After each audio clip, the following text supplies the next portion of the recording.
Full immersion begins in. Peace forever and always. My black people, it's all about the unity. It's nothing they can do with us, so ain't nobody move for me. I'm a power man. No. I'm a soul man. Yes, I'm a soul man. I'm a soul man. You couldn't be so. You couldn't be so. You couldn't be so.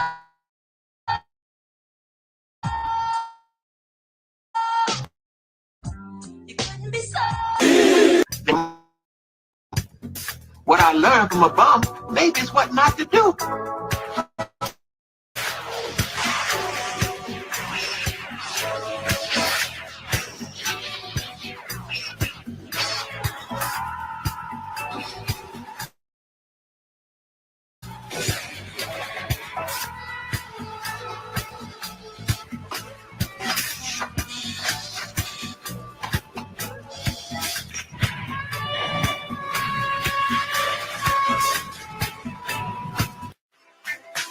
Nobody takes down Angelsnupnup7 easy. There's a reason why, after 100 channels destroyed, Angelsnupnup7 is still here. There's a reason, but you don't take me seriously.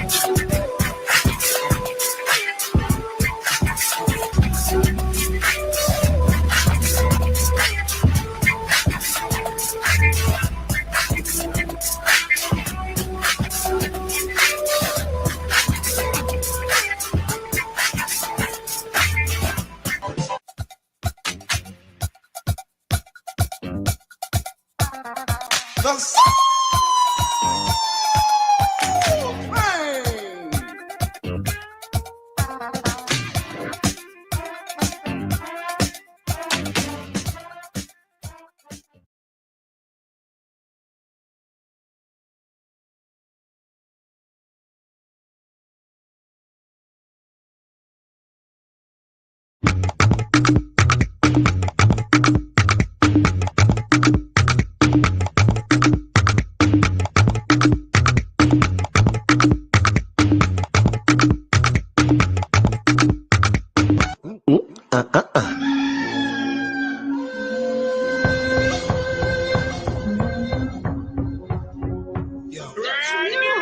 We're talking about a revolution song.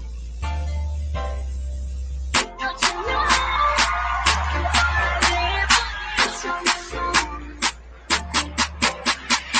Inawoka, muziki na wopa, maisha ni ya ghetto, msaliti ni wapepo, sheria muna kwao, wazimu pia na hao, furaha sio mfano, ukabila ndio kwao, hapo nishafika, ukweli na hakika, kadiri ninashika, furaha kwa lahiki, ndio kwa mashabiki, mbaji kuziki, beat na ziki, muda muna wiki, mimi na himziki, split ni mukiki, kuna ziki, kwa makini mfulisi, saluchi mala sili, filmi. Don't you know, we're talking about a revolution song. Don't you know, talking about a revolution song. Don't you know, we're talking about a revolution song. Don't you know, talking about a revolution song.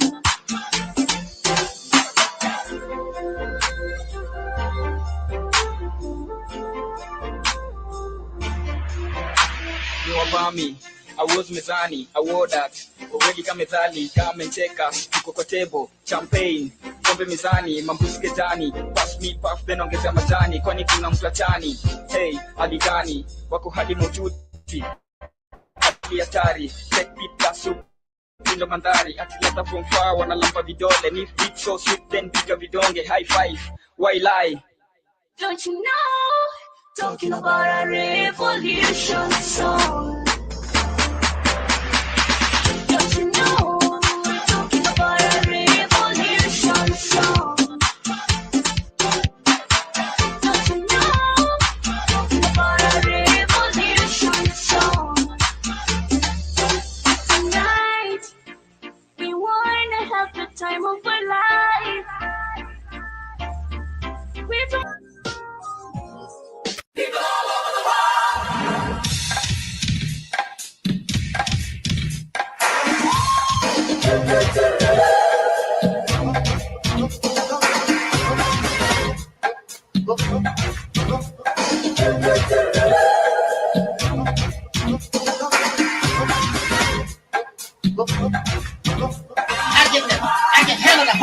See, they say that Angelsnupnup7 don't care about the people.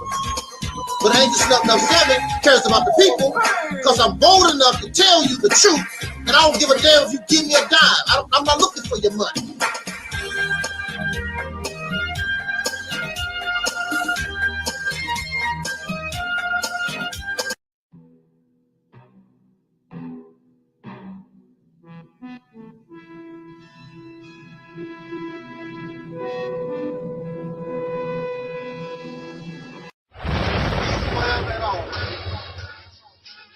My black people, it's all about the unity. There's nothing they can do with us, so ain't nobody who.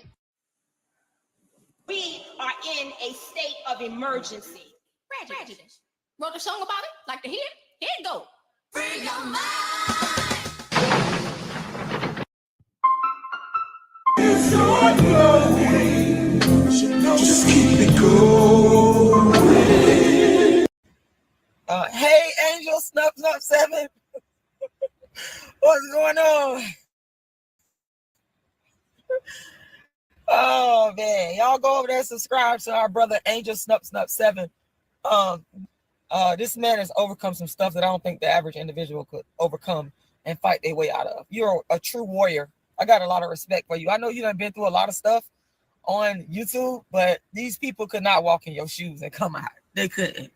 Angelsnupnup7, y'all. Make sure y'all go subscribe to his channel. I'm telling y'all, this man is like a real warrior. Like, he's a fighter, the real kind, not the one that just be talking and running their mouth. The one that really fights and keeps going and going and going. Even when even when the chips are down, you got people that get up, dust their stuff off, and keep going. That's what Angelsnupnup7 does. It's all going. Just keep it going.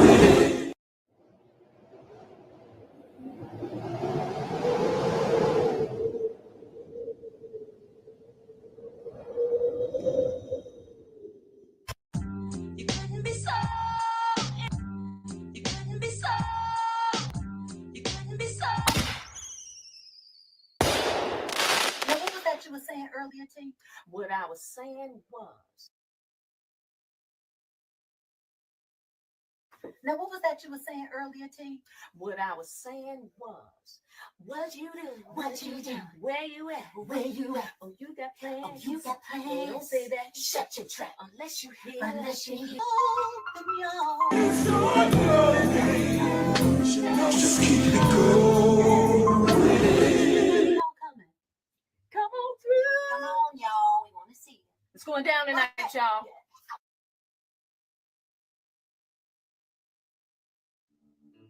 Throughout the 19th century and all across the United States, brand new settlements popped up along the American landscape as folks migrated west. Towns were especially seen post-Civil War, when the country wasn't embroiled by conflict and could focus more on westward expansion. No such town defines this latter sentimentality quite like Wild West lore, both built and established entirely by African Americans during the Reconstruction period. To understand more about its longevity and surviving the test of time, as well as to shine light onto one of the most fascinating bits of American history, here is a closer look.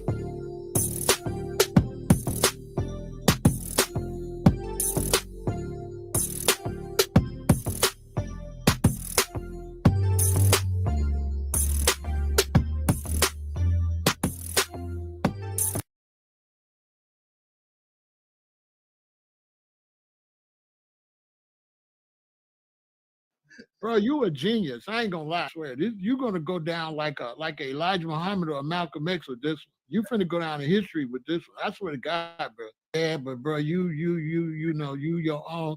You different, bro. Yeah. I mean, to think of that. I mean, bro, this is genius. Like, I don't just say stuff just to be saying it. Like, I swear to God, bro, you are really on something to come up with this. I don't know how you came up with this. Now, what was that you were saying earlier, T? What I was saying was, what you do? What you do? Where you at? Where you at? Oh, you got plans. Oh, you got Well, plans. don't say that. Shut your trap. Unless you hear. Unless you I'm ready. I've always been ready. Feel the way we I've wanted to be a part of this group since I was 2 years old. I'm ready.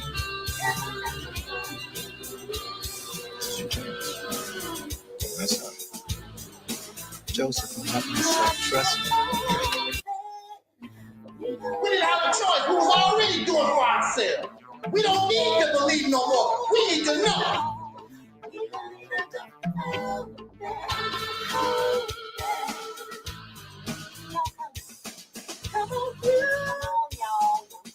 It's going down tonight, y'all.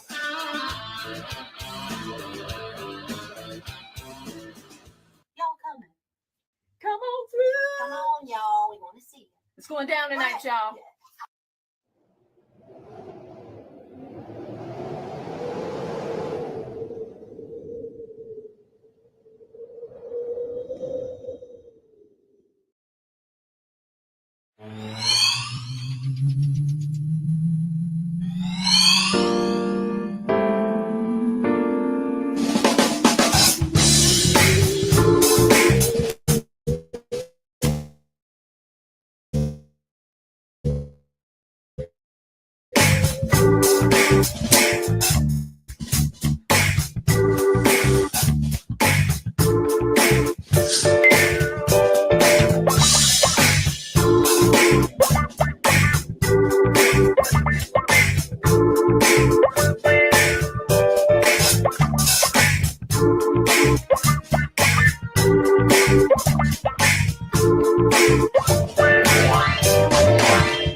I'm not going to help nobody get something my Negroes don't have. If I'm going to die, I'll die now, right here fighting you. If I'm going to die, you my enemy. My enemy is the white people, not Vietcong or Chinese or Japanese. You my opposer when I want freedom. You my opposer when I want justice. You my opposer when I want equality. You won't even stand up for me in America for my religious beliefs, and you want me to go somewhere and fight, but you won't even stand up for me here at home.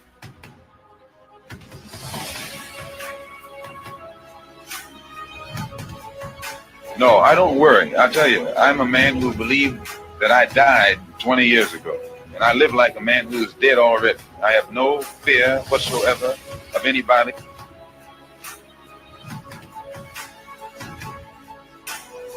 Seems to me that white America must see that no other ethnic group has been a slave on American soil.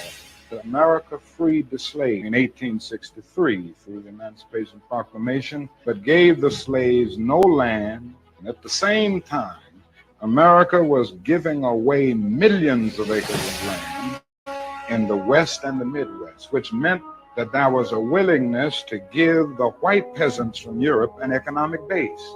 And yet it refused to give its black peasants from Africa, who came here involuntarily in chains and had worked free for 244 years, any kind of economic base. And so emancipation for the Negro was really freedom to hunger. And when white Americans tell the Negroes to lift himself by his own bootstraps, it's a cruel jest to say to a bootless man that he ought to lift himself by his own bootstraps.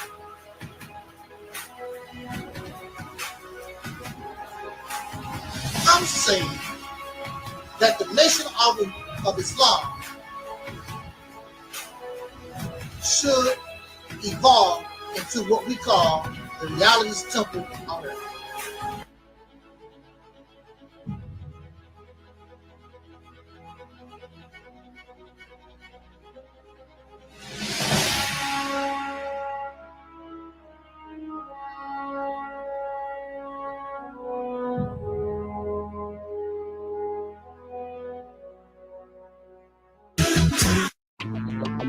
We didn't have a choice. We was already doing for ourselves. Even with all the oppression, we were accomplishing things far greater than the black and blacks have done. They've done very little, except bring you the teaching the belief. Because that's all teachers is, I believe. We don't need to believe no more. We need to know.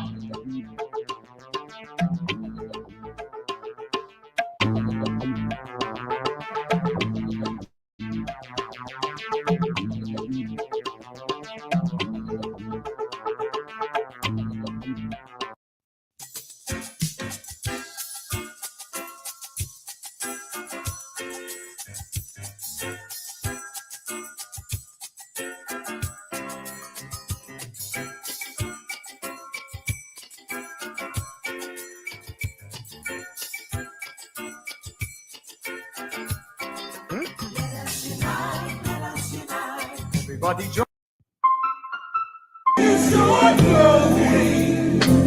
Just keep it going.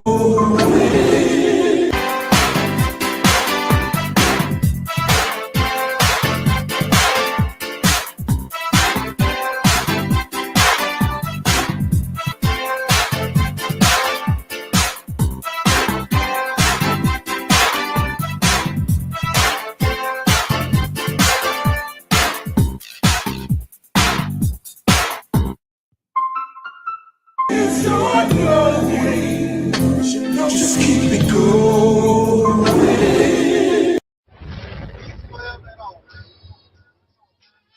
My black people, it's all about the unity. There's nothing they can do with us, so ain't We are nobody. in a state of emergency. Prejudice. Wrote a song about it? Like to hear it? Here it go. Free your mind.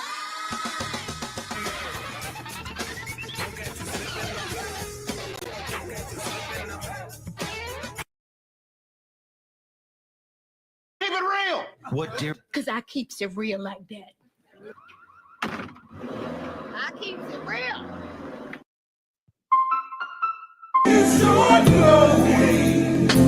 Just keep it going.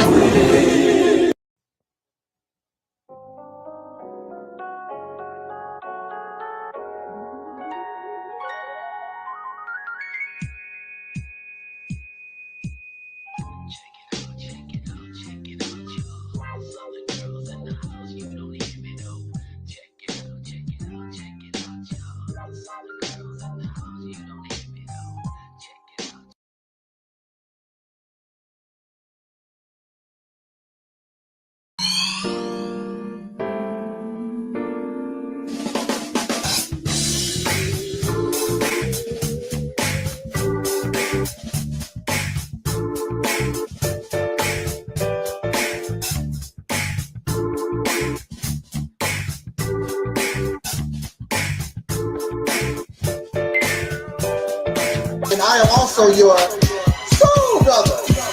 Number one.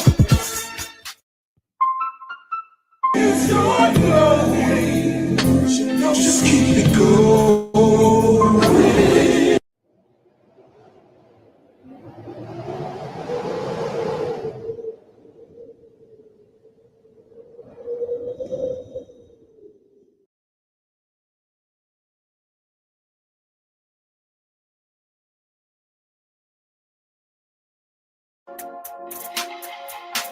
Everybody who is black and interested in black people, let us sit down and find out how we can get together in one direction against one enemy and accomplish this job overnight. When soul singer and black activist Sam Cooke wrote the lyrics to his song, "A Change Is Gonna Come," it was very direct and to the point. With some changes to it, the song was still digestible. In the year 2019, black folks continue to go through the change rather than direct the change. A community activist named Taalik Ibn'rad has made an appeal similar to what Sam Cooke was asking for. A change. It's said that the meek shall inherit the earth. We ask when. When will the landlords give the meek a free lease? Mr. Ibn'rad is humbly asking for the state of Mississippi. This is Dusty Basement Studios, and we approve of this message.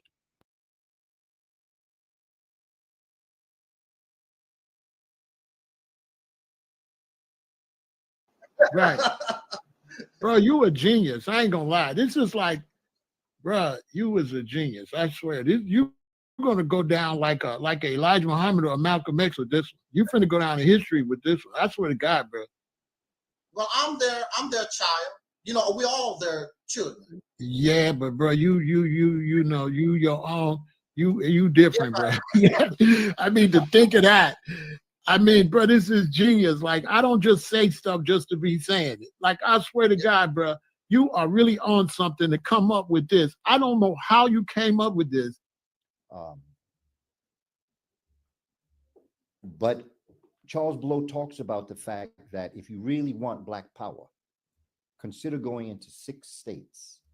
Now, I'm going to combine this with what the Honorable Elijah Muhammad told us as it relates to get states that you control.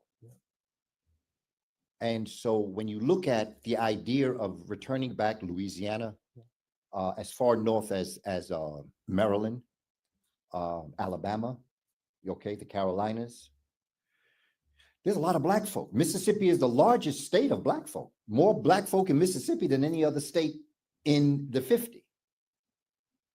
And so if we were to do that and go into our own, become our own senators, we would up the amount of Black senators immediately, Congress people immediately. We would up, and by the way, when you run in the state, when you run in certain things, you don't have to ask nobody for reparations. They give you reparations. Something we can do. This is doable.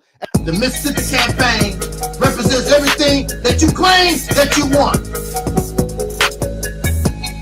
The beginning of an all-Black independent nation. The ability to control your own resources, your politics, the law. Be able to do your own thing for a change. Create an economy. Create and produce goods that Africa or anybody on the planet would want. You're fake, you don't want to do nothing. 3 hours talking about the Mississippi campaign.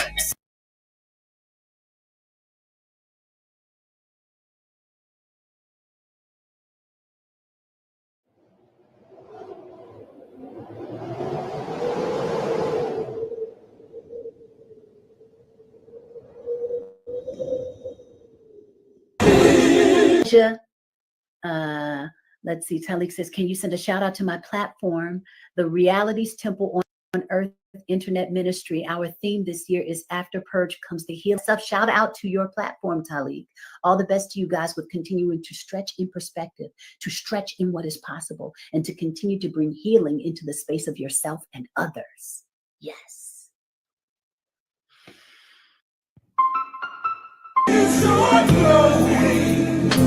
Just keep it going.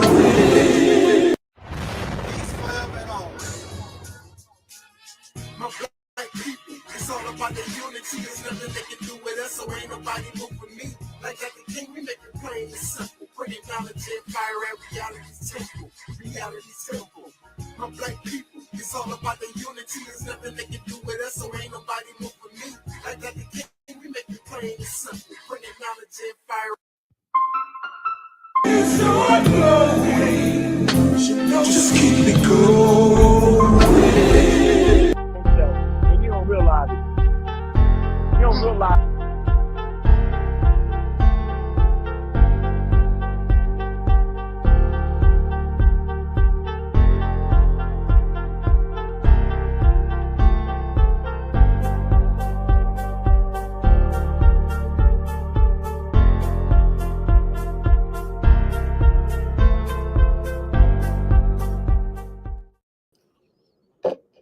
All right, this is it. This is live. My man look just as confused as I am and shit. Like, what the fuck is going on with this shit? Don't you, Christopher?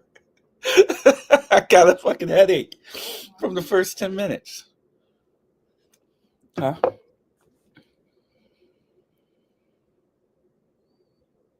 What the hell is going on? I got invited because I had a misconception on Facebook. So So we're gonna. I was told to come on, and I'm here. So we're gonna see how this whole thing will go down. All right, welcome, gentlemen. I think we're both victims. Hey, sir, how you doing? Peace forever and always, and welcome to another edition of what we call the Reality's Temple on Earth Internet Ministry. I am the gatekeeper, or the host of this program, known here on social media. Wherever you may find me, I am known as the mighty Angelsnupnup7. I am your soul brother, number one. I would like to thank everyone for joining us this spontaneous special edition of our program. We have a topic or topics that I normally don't indulge in, but I was introduced to some gentlemen on Facebook and certain groups, and like I always say on our platform, I could be wrong. I never say that I'm all knowledgeable. I never say I'm the almighty or nothing like that. I could be in error. So I think it is wise that we would give an opportunity for someone to, as they might say, teach us something so that we can learn from one another. And we should have no problem with those things.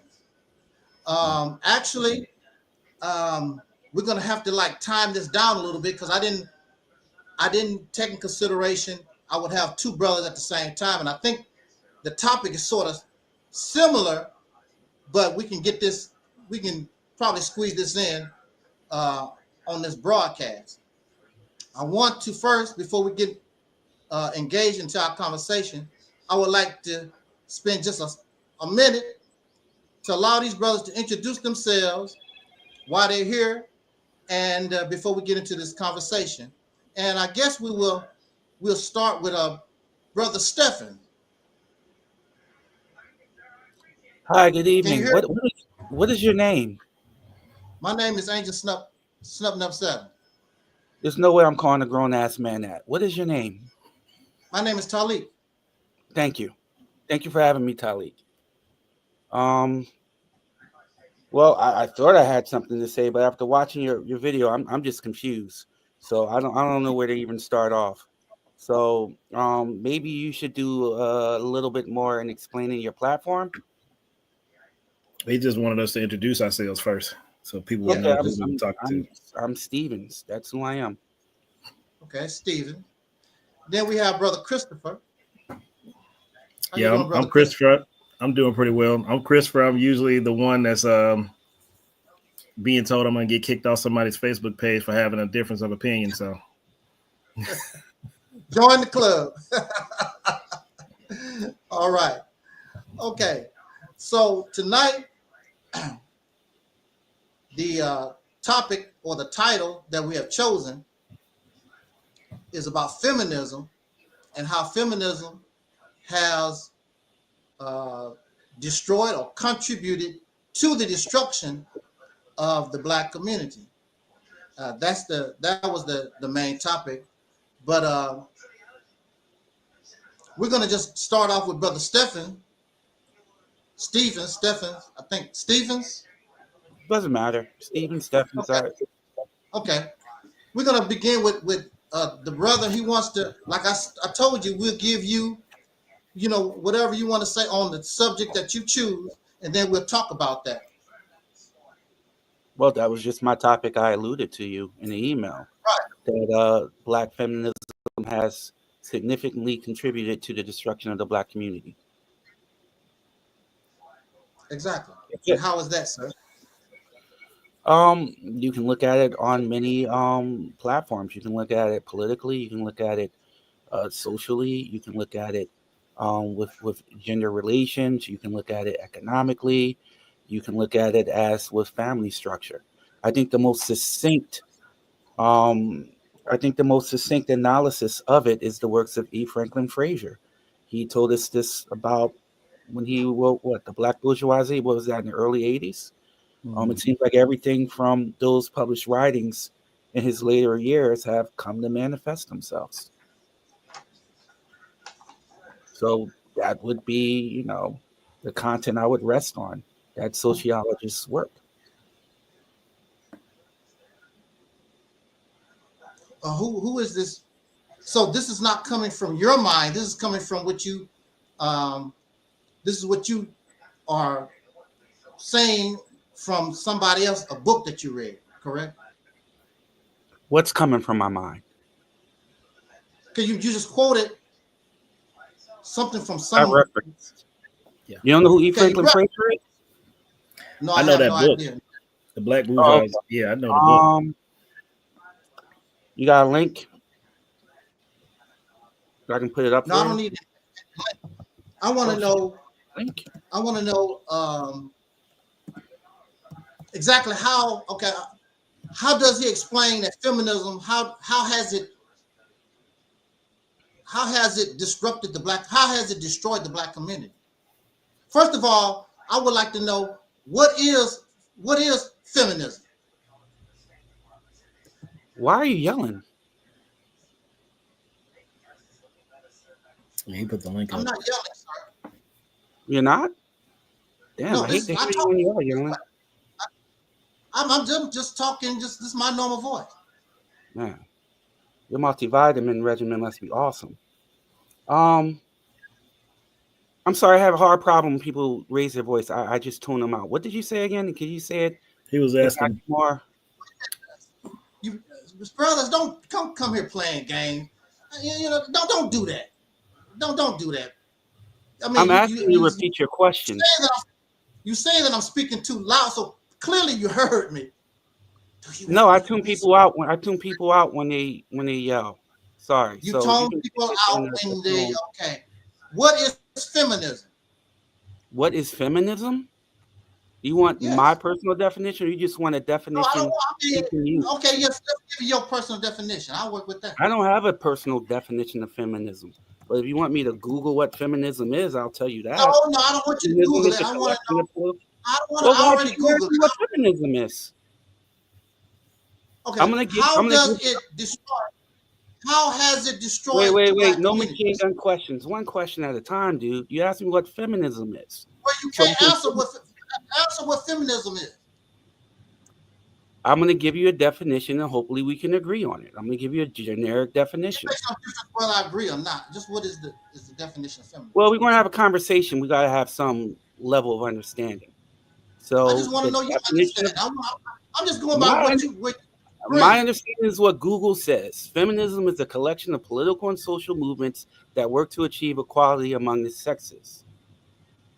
That's the standard definition of feminism. If you want to abbreviate from there, or you can go from there, you can do that. But I don't have a definition of feminism. Okay. I'm not a dictionary. All right, now, so how has it destroyed or how has it affected the black community? Like I said earlier, you have to break it down in several areas of social and political engagement. I named a few. Do you want to go down them one by one, or how do you want to do this? However you want to begin. All right. Well, let's look at the social factors that E. Franklin put out there in his book about liberalism and feminism. I think the most contributing factor of feminism that has helped destroy the black community is its focus on the woman itself and not the family unit, which in case of the black diaspora or the black experience has been exacerbated to the point that we actually have a so-called race community, wherever you call it, where we have two genders literally living different expectations on what is expected of each other, which causes the destruction of the singular family unit, which helps unravel the black community.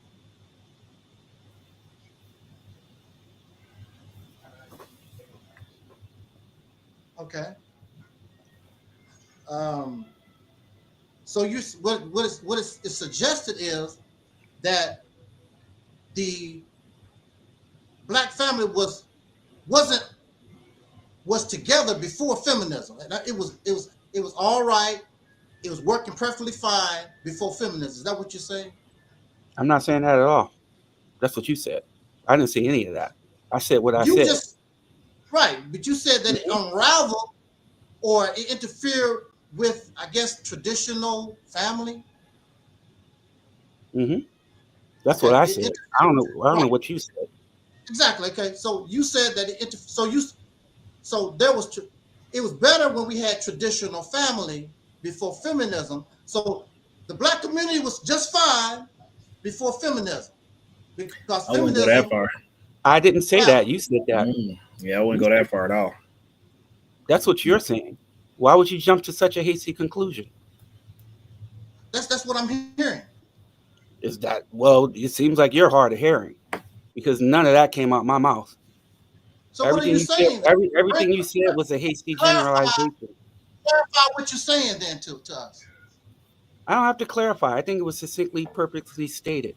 One of the most glaring contributions Black feminism or feminism has had on the Black community, wherever you want to call it, is the unraveling of the family unit by placing more emphasis on the singular, the woman and the womanhood empowerment, than the whole unit as combined. Okay. That's not where we're coming from. Right. So in the definition of feminism, where does feminism talk about let us unravel the traditional family unit? Where does feminism say that? Toward the Black community, that was the whole thing toward the Black community, because they were teaching that we should separate and the women be empowered and on their own while they kept their families together. So that was the whole notion of it. As far as feminism, when it came to Black family and nuclear Black families. But, they didn't do that for the most part in the beginning when they were pushing feminism to their families. They kept their families together. There was no separation except, and most of it to me was a big money grab anyway, because if you look back to it, there was no purpose of even pushing feminism. None. So now you got all these folks saying, woman independence and all this foolishness. And it only helps people who make money from it. For the most part, it doesn't really help any nuclear family now. I can't speak for it back in the 60s and 70s. I mean, I'm a 70s baby, so I was a baby when it was really pushing. But just looking at the history of it and looking at it now, I don't think it worked out for anybody. That's why you got a lot of folk crying about, they push all that female empowerment. Now they're whining, talking about, I want a man. I need a man. I don't want to be alone. It's too late now. You ruined it. And as far as, I don't think, now my personal opinion, nothing against Stephens, my personal opinion, I think lack of education through financial, having your financial anything straight destroyed the Black community. We don't create, we consume. We consume now. That never cut off. And, if anything, I want to say I blame the church, because the church get the most of the money. I think I looked up the other day, said Black church overall make about $3 trillion. And not even a piece of that go back to the Black community. So once we start, and then I'm afraid to even say this, but once we start in a whole putting ourselves together financially, then there's going to be some law get changed or something get done to destroy that. Because every time we try to build ourselves up financially, then it's an issue. We're doing too much. So, and the unfortunate part is, I told my daughter this, my middle daughter, I said, we probably won't fix it until her kids, get to where they have figured out that this was a bad decision. We'll be dead and gone dust by the time they figure it out. Hopefully it won't take that long. Hopefully that our kids will see it and say, wait a minute, we need to move another direction. So, because most of the people who got into feminism in a young age, now they are older, their elders going, we screwed up. This was stupid. We shouldn't have did this. It's too late for you now. Now you're a cat lady. You're a dog lady. And unfortunately, you've already taught your daughter, so now they're pushing it. I agree with Christopher's sentiment. All right. So now, go ahead. I would say now I think the best thing that we could do for us is I actually tell young people to fall out of the foolishness. Don't get with that girl if you're not looking to marry her. Don't get with that guy if you're not looking to marry him. Get your education as far as financial education up. Why are you even looking to be anything if you can't take care of yourself? That's crazy. I think once we start doing that, that'll take away from food stamps, TANF, SNAPs, all that, because that's how they make most of their money, through the bad decisions of that.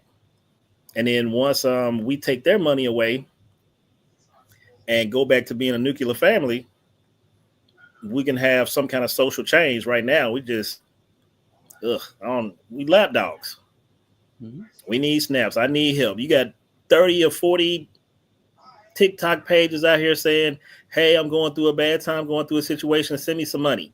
Because there's no education on how to make money. Can't get a job. Mm-hmm. AI is taking most of the jobs. I can't say nothing. My business run mostly through AI.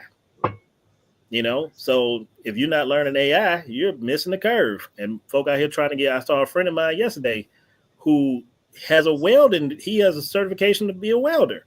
He's at Burger King trying to get a job. With a welding certification? No, he has his certification. He could MIG and TIG weld, and he was at Burger King trying to get a job. What area? Yeah. What area? What do you mean? What area is this? This was DeKalb County, but I helped him. Georgia. I actually got him some help with Goodwill and got him in a position to do better, because he didn't even know. So when we get around each other and we try to, how can I put this? We get around each other. I would always say to folk I know, if your circle all thinking the same and it's not for the positive, not for the upliftment of your people, you need to find a new circle. If all y'all talking the same foolishness. So he did not know he could go to Goodwill for any kind of education or anything. And he had been passing it for months, living in a hotel, paying $100 a night, door dashing and all this other stuff. So we gotta get, feminism aside, we gotta get back to a point where we are producing. We gotta cut this consuming. Because what was somebody said, if the black community got together as a country, we spend enough for a small country. Yes. We'll be like the 8th richest nation in the world. Right. Yeah. So I think a lot of times we ourselves are scared to come together. Because at one point when I first started my business and I started making money with my business, I'm be honest with you, I was terrified when I made my first $10,000 because I had never done that before.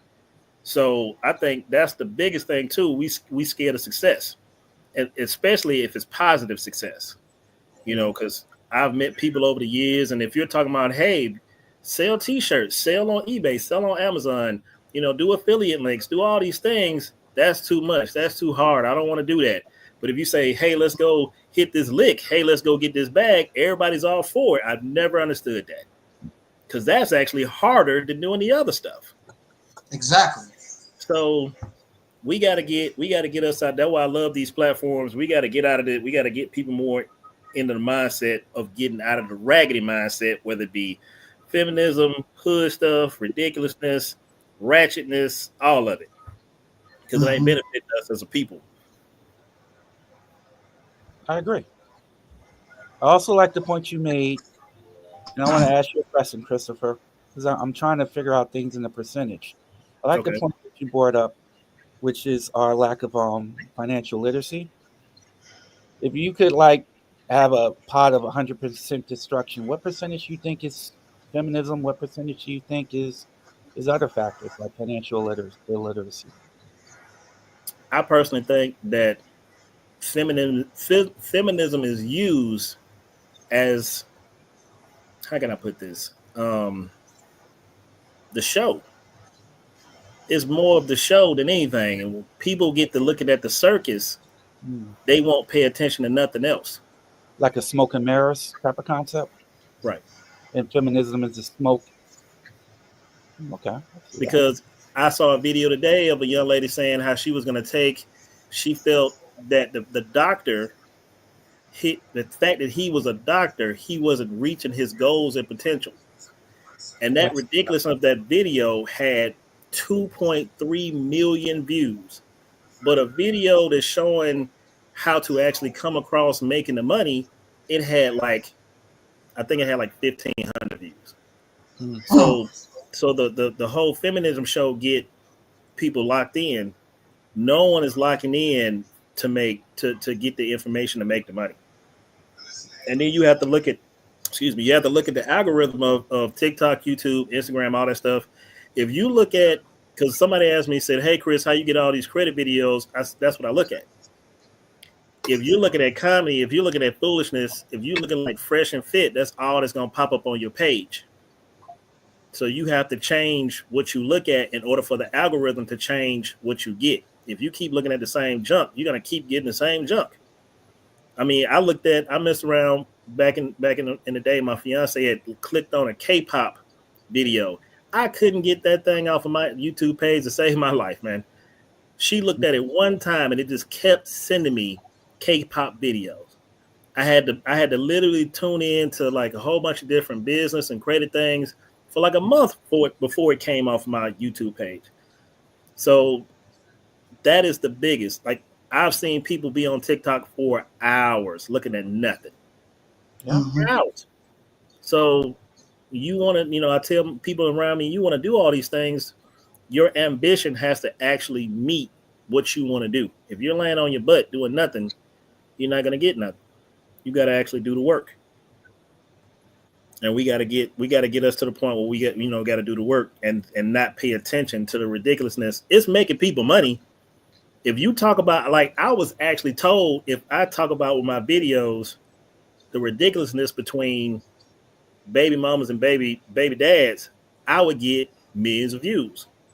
But you can't keep talking about it. A solution has to come from it. I can't keep talking about the negative all the time with zero solutions. And the fact that some of my videos I come with solutions. I'll say, well, this is dumb. This is crazy. Shouldn't go this right. We should do this. We should try this. This is how we should try to move forward. And here all the different directions we can do it. I get maybe 400 or 500 views. But I look at other people's stuff they have, and it's full of ridiculousness. 100, 200,000, 1 million, 2 million views. So that's why I said I think our kids will probably end up fixing this situation.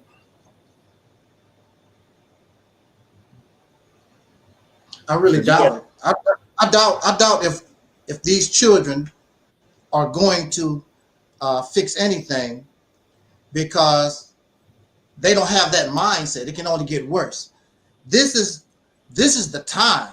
We are living in the time. If you're going to get something done, you got to do it now. How are they going to change anything when they're mimicking what we do or what folks are doing at this program? They don't know. So it's a small few of them. Yeah, it's a small few of young men and young women who think what we're talking about right now. I'm saying I love these platforms because we can push that it should be more of our generation. Yeah. I mean, more of my kids' generation. My kids are like 25, 22. So like more of their generation need to be doing it. And the crazy part is, it's free. Most of it is free. So, when folk come around me and say, I ain't got the money, like I knew guys who thought to start a business cost $10,000. So I get out on my platforms and say, hey, this is what you got to do. This is where you got to go. We need to do more of that and push out, as Stephen said, we need to push out the smoke and mirrors with the education. Exactly. I concur. Now here, and like I said, I concur with everything that you said, brother Chris.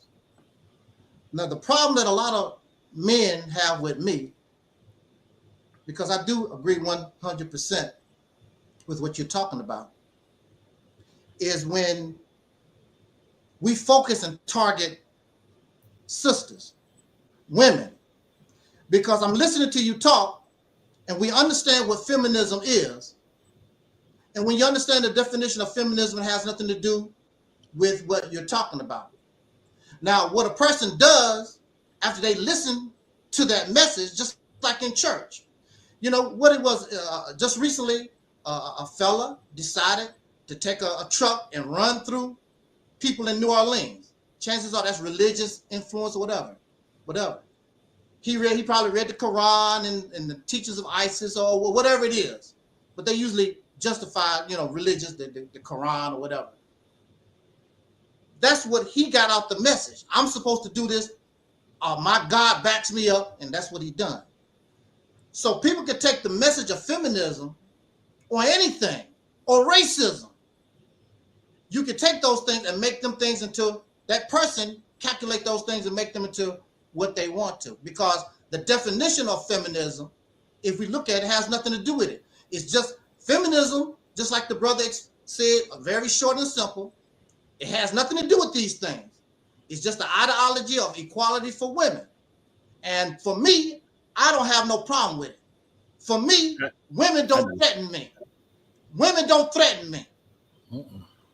See, if you are a man or claim to be a man, you are the leader. How does a woman threaten you?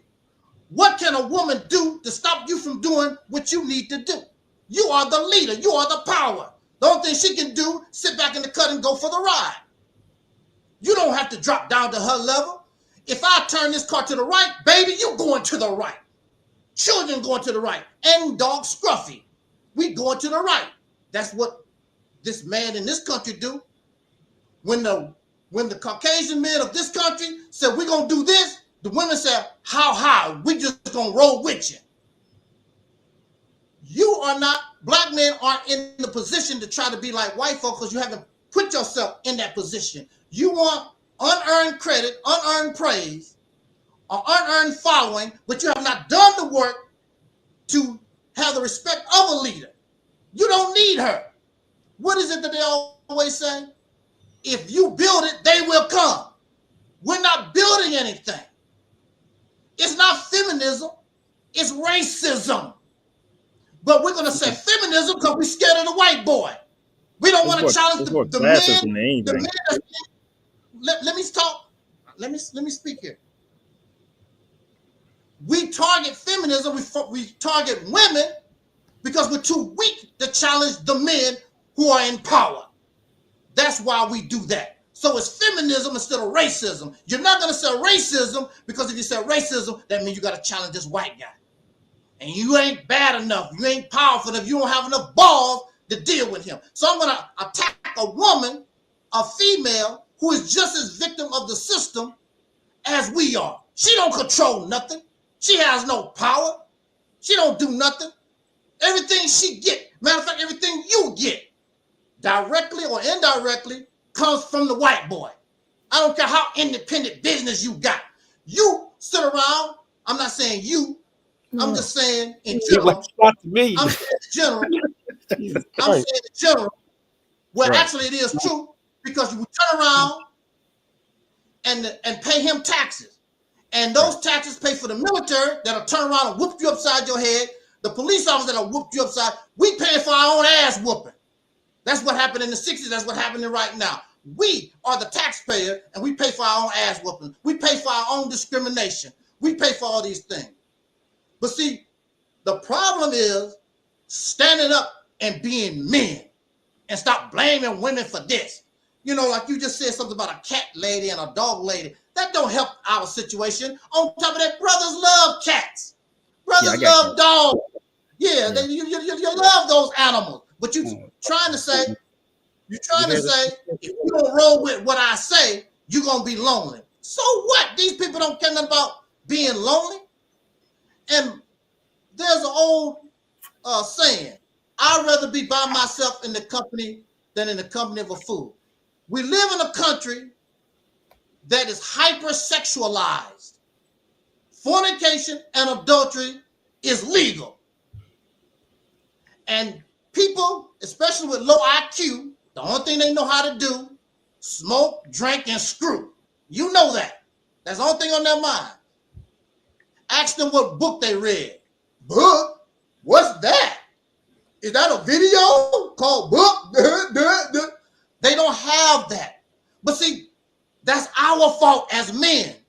Because as men, we should have built our own system where our children don't have to go to the enemy.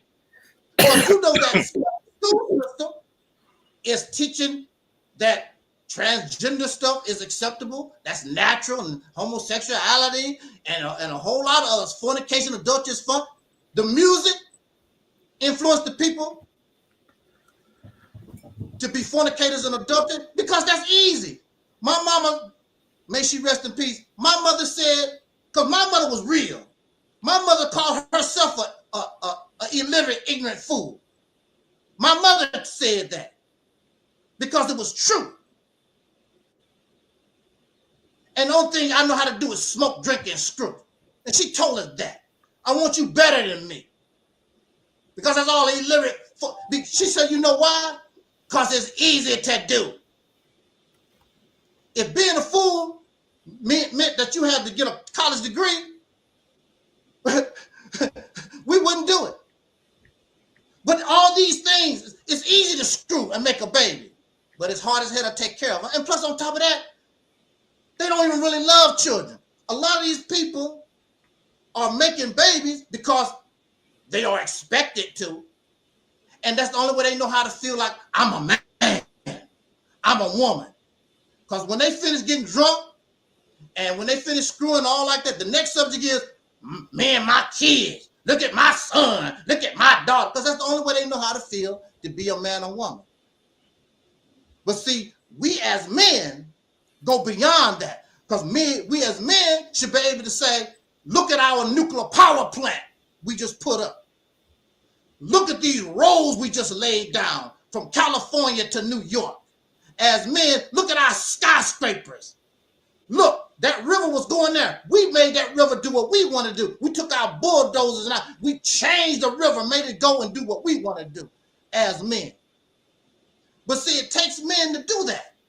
And it takes an example of men to be an influence on the young boys that's coming up. That's why I say nothing's going to change if we don't change ourselves now, because we are the examples of these boys. Look, when I was growing up, it's sad to say, I had no male example. And my daddy was in the house. My mother was married 2 times. So her first husband died, and then she married my father. He was in the house. And he acted like I didn't even exist. He would come in the house, didn't even say hi to me. Just walk through. He didn't pay no attention. Oh, the man got to be, well, the man was in the house. So what? There's a lot of men in the house. Don't mean nothing. What's the sense of having a man in the house and he's a fool? My father was nothing but a drunk. He was illiterate. The only thing he know how to do, screw and get drunk and die. And have as many babies as he could. Matter of fact, we even made a song about it. Remember, Papa was a rolling stone. That ain't nothing to laugh or be proud of. But a lot of us, we know about these things. Your father messed around, had whole other families elsewhere. And this was before feminism. Don't you know, I never seen my grandparents kiss or show affection. And they was married for 50 years. I never seen my grandfather hold hands with my grandmother, whatever. And this is how it was. We talk about traditional marriage. When we talk about traditional marriage, we ignore. Of course, some of them was beautiful, wonderful, but a lot of them was just, I'm there, so I can say I'm married. You know, they're my husband, this is my wife. They both, and folks is miserable for 50 years. It ain't real. And a lot of it wasn't real. How can it be real when, especially during that time when my grandmother was coming up, how could it be real when she know her husband going out messing with all kinds of women? There ain't nothing she could do about it. Just like the slave master. When that white woman, she knew that her husband was going out there messing with them slaves. She knew that them light-skinned babies, that was her husband's baby. There's nothing she could do about it. But if we're going to come up out of here and be men, We can't sit back and blame, oh, the women do this. No, I want to challenge the men in power. If you don't challenge these men in power, these new men coming across the border, brothers, in 10 years, they're going to be knocking your children back down to the bottom. And we've been here for almost 500 years. These new immigrants coming across the border, in 10 years, your children going to be asking, well, your children going to be asking them for a job. Can I have a job, Senor Pedro? Because we don't get our act together. And so, yes, I don't advocate ratchet behavior. Women messed up. Women are messed up. But from my point of view, you straighten up the man, because the man's supposed to be the leader. You straighten him up. And all these others will follow behind us. Straighten our own gender. We got brothers on the street right now with the beard, hands sagging. We scared. We won't even approach them. We scared of them. And you should be scared, because you come up to them the wrong way. Look, OG, you better get the hell out of my face and put a gun in your head and blow your brains out. You're scared of them. It's easy to attack women. And I wouldn't attack some of these women in person, because some of them that got rowdy. They'll pull out a knife and a gun and blow your brains out. And what they say, it's easier to catch bees with honey than vinegar. You know, calling people cat lady and where are we going with calling this? people these different names and all these, that's not going to help us. Because even if it's true, we just make things worse. It could be true that she's a 304. It could be true that he's a Pookie and a Ray Ray. It could be true. But when we approach people like that, because you don't want to be treated like that. You don't want somebody to come to you and calling you out your name, disrespecting you like that, even if it's true. I used to, when I was in the Nation of Islam, I used to go to, and I didn't even know it, because I was shielded from this stuff. I used to go to houses of prostitution. I didn't even know. I didn't even know what they was. But I treated the sisters and their Johns. I just brought the Muslim newspaper. How you doing, brother? You listen to Elijah Muhammad, blah, blah, blah, blah, blah. I've never called people out their names or whatever, because I'm not perfect. I'm not perfect. So I just want to encourage people to do better by my example, because I come from the same place. I come from the same doo-doo place, the same ghetto, the same place that you are. I'm not better than you. I'm not smarter than you. But we can do this. That's where I come from. I don't like talking about women. Women, the sisters, when you get these women on board, and maybe none of you have experienced this, but I have experienced this. When women get on board with you, you just don't know what kind of power you got. When we talk about the Black Panther Party, don't you know it was women that backed that party up? When you talk about Dr. King, it was women behind that. That's what it was.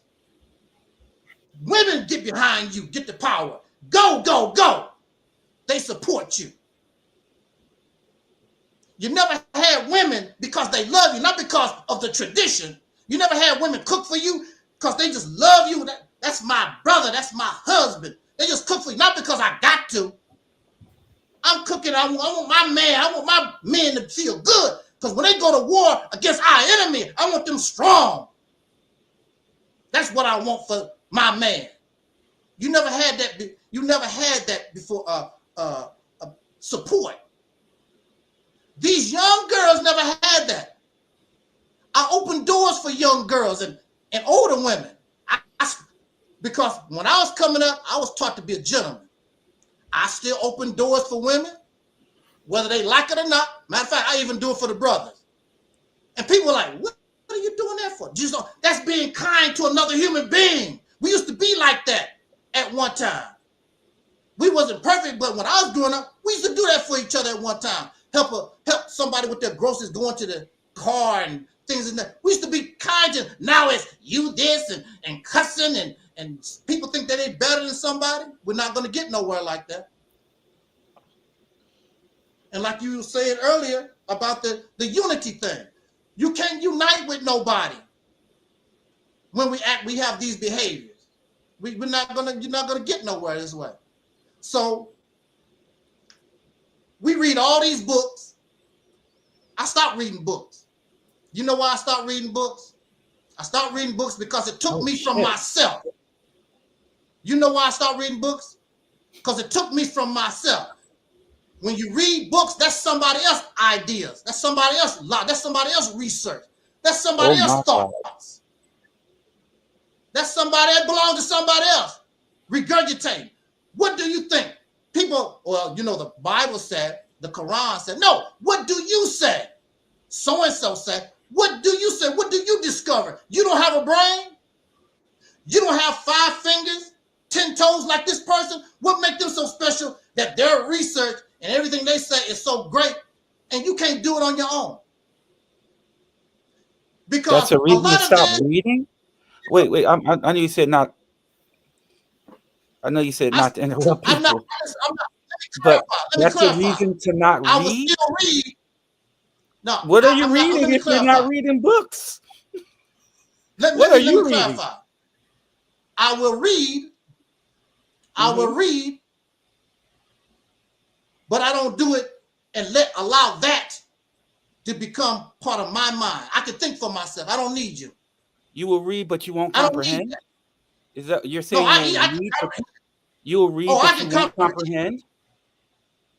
I comprehend very well. Say what you just said again. I can show you papers to the Supreme Court. They understand. I can write papers all the way to the United States Supreme Court. Say what you just said again. Just repeat what you just said. You will read, but you won't what?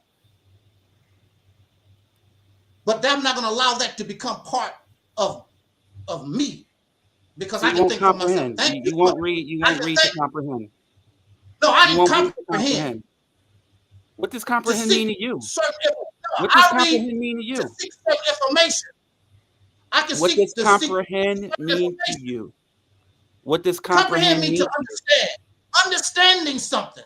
So you'll read, but you won't read to understand? But I understand. I'm reading to get not your personal opinion.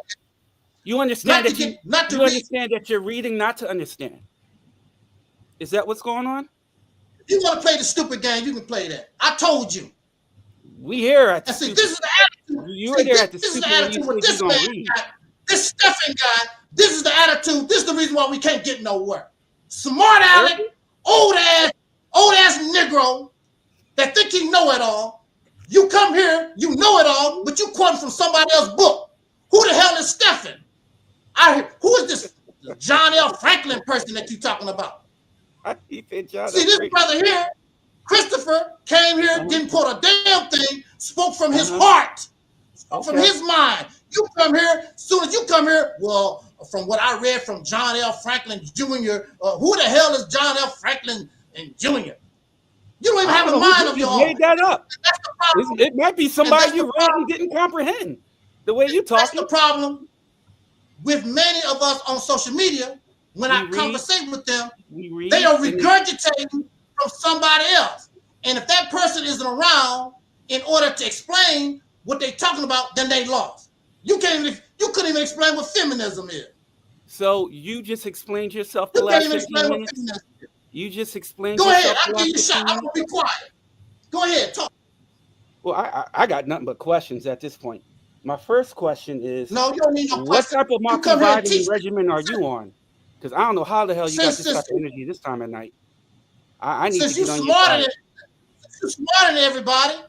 Come and teach. Go ahead. That's why I brought you here. I probably am smarter than you if you said you read, but you don't read. I've never heard that before. That's wild. You don't read? We're going to sit back in the cut and let you teach me. I don't think you're in a position to be taught. I think you want to hear yourself, which is cool. But perhaps the best part, can I speak? I tried not to interrupt you, but let me know when I can speak. I'll wait. No, go ahead. That's why you was here. Go ahead. Say what you got to say. I think this is cathartic for you, but after listening to you ramble, I think everyone's dumber from listening to you. I think you need therapy. I think you think Oh, you then know you it ain't all. This man ain't talking. Oh shit! This man ain't talking about nothing. I ain't This talking about man needs nothing. therapy. Come and teach me. Come and teach us something. Okay, Aren't I you need older than therapy. me? Now, How old are you? I How old need are you? therapy. I need therapy. How old are Teach you? How old us. are you? I just got nothing That don't for have questions nothing to do for with you. conversation. Teach How old are us. you? How old I are didn't you? ask you how old you are. I'm 46. How old are you? Don't have How nothing old to are you? teach. Can Don't I have nothing say to talk something, No, gentlemen? about. no, I don't. Can I say something, Absolutely gentlemen? not. I Go just got ahead. questions, dude. Go ahead, brother. Going Yeah, I from know what you you were do. saying earlier, Yes, one of the sir. reasons why I said that I believe our kids is going to fix the situation is because the powers that be put a lot of time and effort into doing what they did.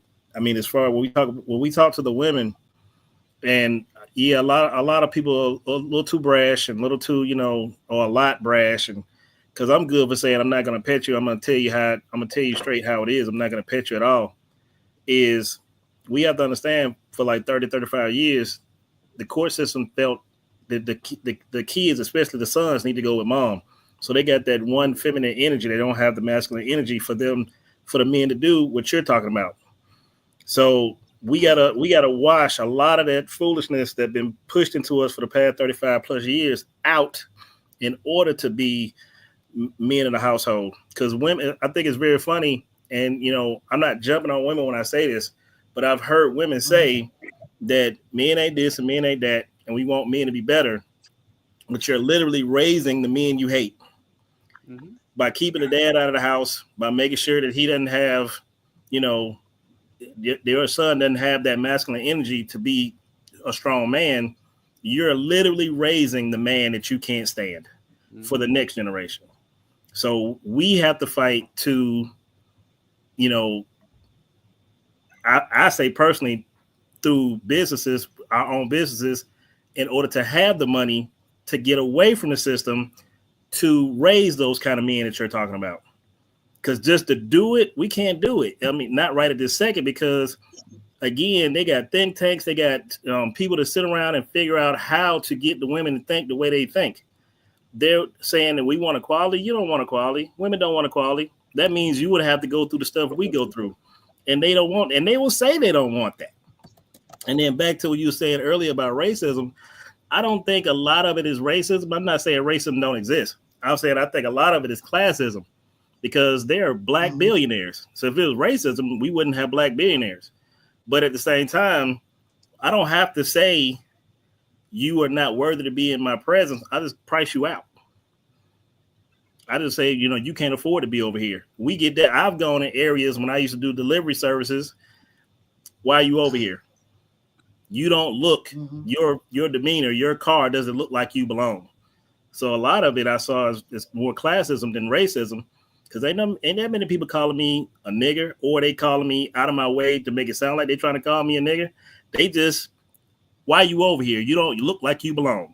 Now, if I had a $200,000, $300,000 car, wouldn't nobody ask me a question, because I look like I belong. So again, out of everything you said, I listened to it intently. Out of everything, we just have to, on the same page, have to come into a position where the men and the women are thinking in the same direction to go from being consumers to being producers. And I don't like to say that that's the end short of it, but that's pretty much the end short of it. We have to become producers. I don't care if he's making shoestrings and he's making nails and he's doing recycling and he's doing delivery. Everybody got to stop trying to be chiefs. That's the biggest. I'm the main one. I go in, I don't want to be in charge. I'll be in the back. I just want to do what I need to do in order for us to prosper. I don't have to be in the front. So we got to get away from wanting to be chiefs, and all of our words need to be the same exact word. And if we still got people who don't want to go in that direction, they ain't got to go. They don't have to go at all. All right, man. All right, ma'am. Go over there. And when you're ready, you come find us. But we'll spend too much time trying to get those people instead of people who actually want to go. So And as far as I agree with you. If we don't straighten up and fly right, yeah, we'll be looking to the Latino and the Mexican for work, because they'll come here and they'll work. Africans too. They don't like us neither. They'll come and bust, and then we'll end up probably having to work for them. So we need to teach our kids. Yeah, we need to teach our kids that it's not a hard thing to work, and it's not a hard thing to build. Because I know a lot of times, people will talk to me and say, you keep teaching folk to have their own business. Everybody can't have their own business. Okay, somebody can have their own business, and you can go work for that person. Now we're all on the same page, all going in the same direction. That's it. Sir, thank you. I agree. Brother Talib, are you there? Yeah, I'm here. I'm just gathering. I'm just soaking in what y'all saying. But I will talk in a minute. I just want to keep soaking in because I just came on this live. So I just want to keep soaking in what y'all saying so I could know where to go from. As far as women being as far as women sucking in the show or being pushed, as far as being the show with the resonance of foolishness, I've never heard anybody have a suggestion on how to fix it, how to get them thinking another way. Because it's easier for them to go be crazy and loud and stick their tongue out in the foolishness than actually to build with a family. So many things I look at and hear and see about women saying they want the man to be a man, but be a feminine man that's masculine. Please, I understand that made no sense, but that's what I keep hearing every day. He need to be a man, but he need to understand my feelings. He need to tell me what to do, but he need to figure out how to tell me so it don't hurt my feelings. He need to be able to provide. But what I think provision is buying me a Birkin bag and taking me on these vacations. He can't tell me what to do, but he need to be able to lead. I mean, all of it is ridiculously crazy. So we need to we need to figure out a way to get them not thinking that way. So as I said earlier, they don't be cat ladies. I don't want them to be elder cat ladies. I would rather them be married to husbands who care about them and want to take care of a family. But that's not the reality. The reality is that they think if they do it the way they got pushed them all them years ago, and not all, but a good number, because if you ever see the turnout for women when it comes to feminism, they turn out in the thousands. But when it comes to anything else, it's crickets. Mm-hmm. So we got to figure out how to knock that down, which right now is going to be kind of difficult because they're deeply rooted in it. Yeah. So they don't want equality, because equality means you're going to have to go bust your behind like a man. You don't want that. Mm-mm. As far as the I always said, as far as the LGBT, I always took that as a power grab, because most of them they deep rooted in getting money and having power. Especially when they took the civil rights movement got pushed to LGBT. And I blame us because we didn't push to keep it. Like once we got it, we felt we was okay and just kind of like, oh, we ain't got to do nothing. So they came in there and took it and they used it for them, and they made a power grab. And now they were trying to push a law a couple of months ago where they said if anybody from the LGBT community tries to talk to you and you turn them down, you could be arrested for a hate crime. That's how far they was pushing that. So where is this at? This was in Washington, D.C. when they were first talking about pushing that legislation. Of course, it got knocked down. The point was that they were pushing it. What was the name of it? I would have to look it back up because, like I said, it was months ago. Interesting. Put it in the chat. I'd like to look at that. So when I first saw that, I thought that was insanely crazy. But again, it was just still, the way I saw it, as mostly a power grab to be able to do what they wanted to do. It had nothing to do with them turning little girls and the boys and little boys and the girls. It had nothing to do with pushing if you wanted to be a furry or anything like that. It was mostly just a big power grab. And the powers that be not going to too much say nothing about it, because the biggest way you can destroy a people is affect their ability to reproduce. So if I'm locking you up and I'm telling you if you ain't got no dad in the home and I'm telling you you're not a boy, you're a girl, you won't keep having kids and I ain't got to worry about you. So, I always say racism is really a big old gear. You ain't got to have somebody out there going with pitchforks and torches saying, we're going to kill you, nigger. We just grease the wheel of the foolishness. That's all they got to do. They ain't got to do nothing crazy. And a lot of time when we see the ones that come out with the, trying to white power and all that foolishness, they get shut down so quick. It don't even be on TV long enough to worry about it. But I feel like I'm ranting at this point. We just got no. Okay. All right, brother. I want to chime in on this situation here. First of all, I'm gonna say that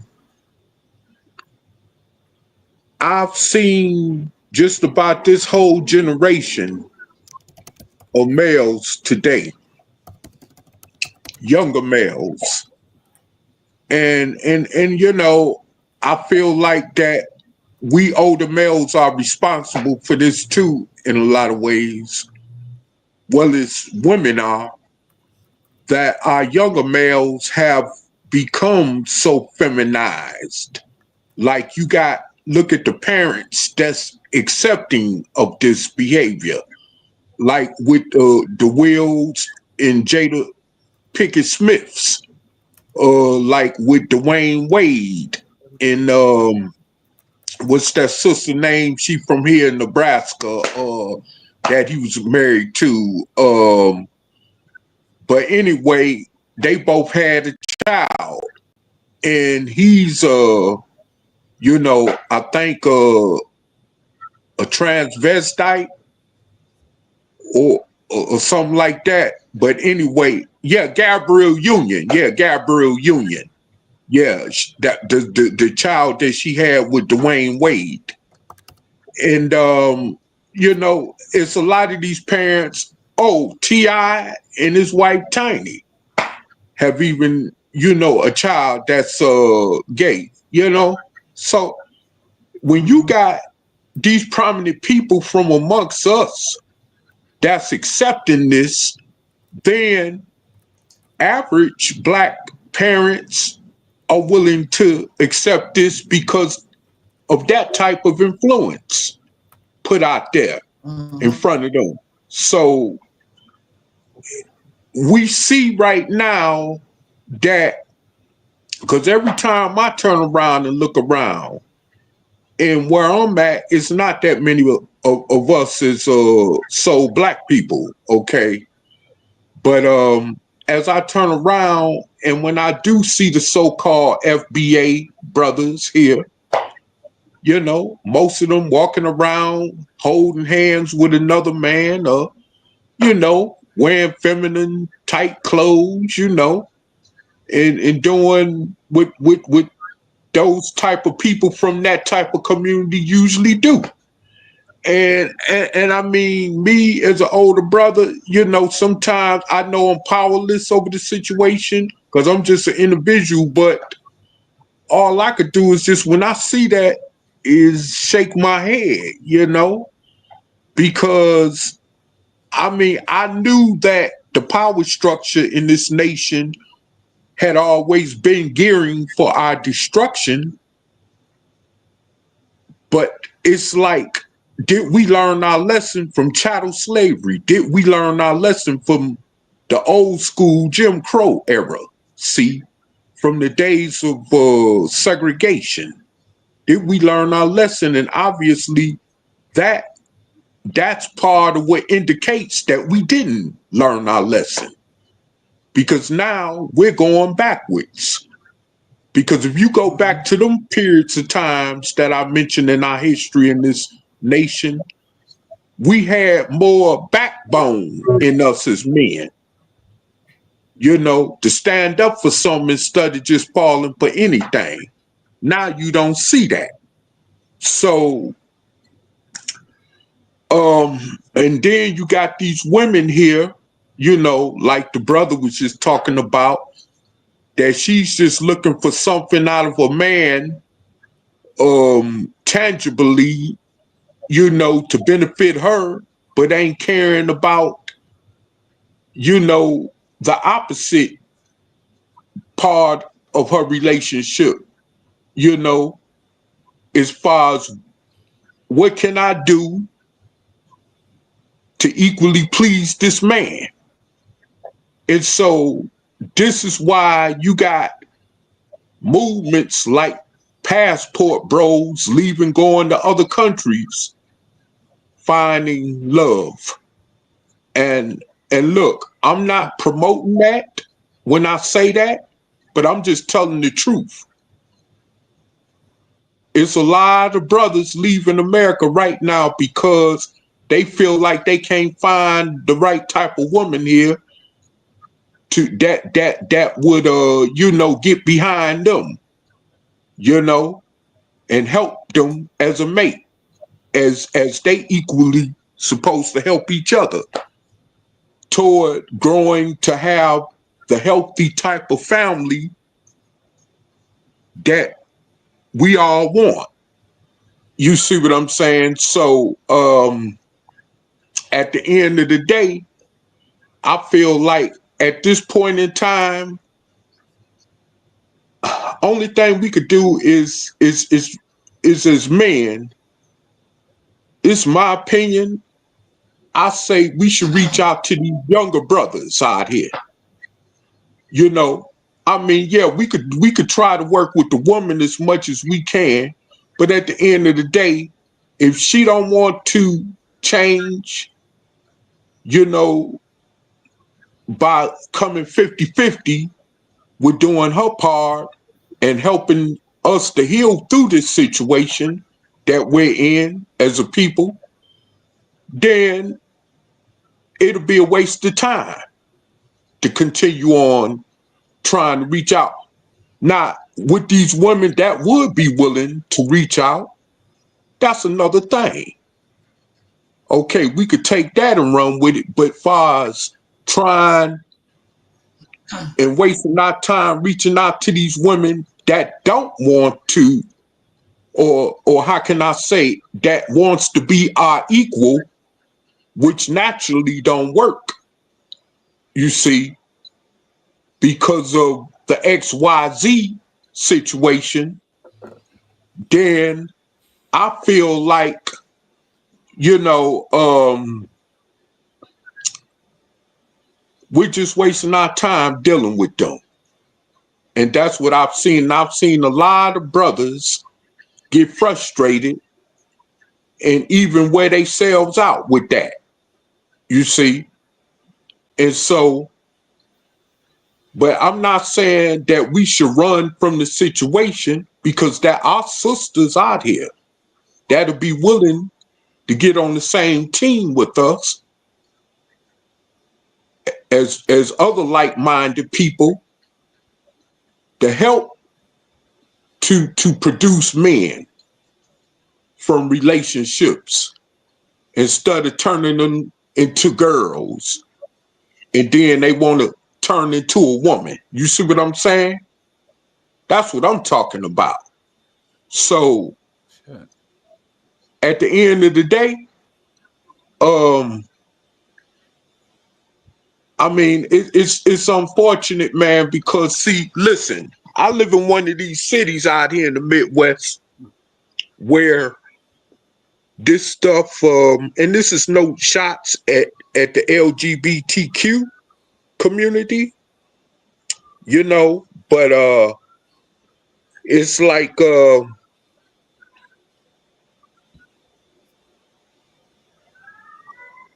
it's very acceptable here. Like the brother was saying, it's certain things you can't say or do to these people from that community because you might end up going to jail. You see what I'm saying? So you got to watch what you say, what you do. Where in other cities around the country, people are more able to seemingly voice their opinions about all this feminism going on amongst our brothers amongst men in general. You see what I'm saying? So, but here, it's like you got to be silent. And see, I'm not the type to be silent on a lot of things. And that's the reason why I don't deal with a whole lot of folks where I'm at. Because, see, I'm going to say something that's going to hit them straight in the heart where the truth is. You see, and I see, like I said, I see a lot of these younger brothers, especially because they got a college here. This is a college town.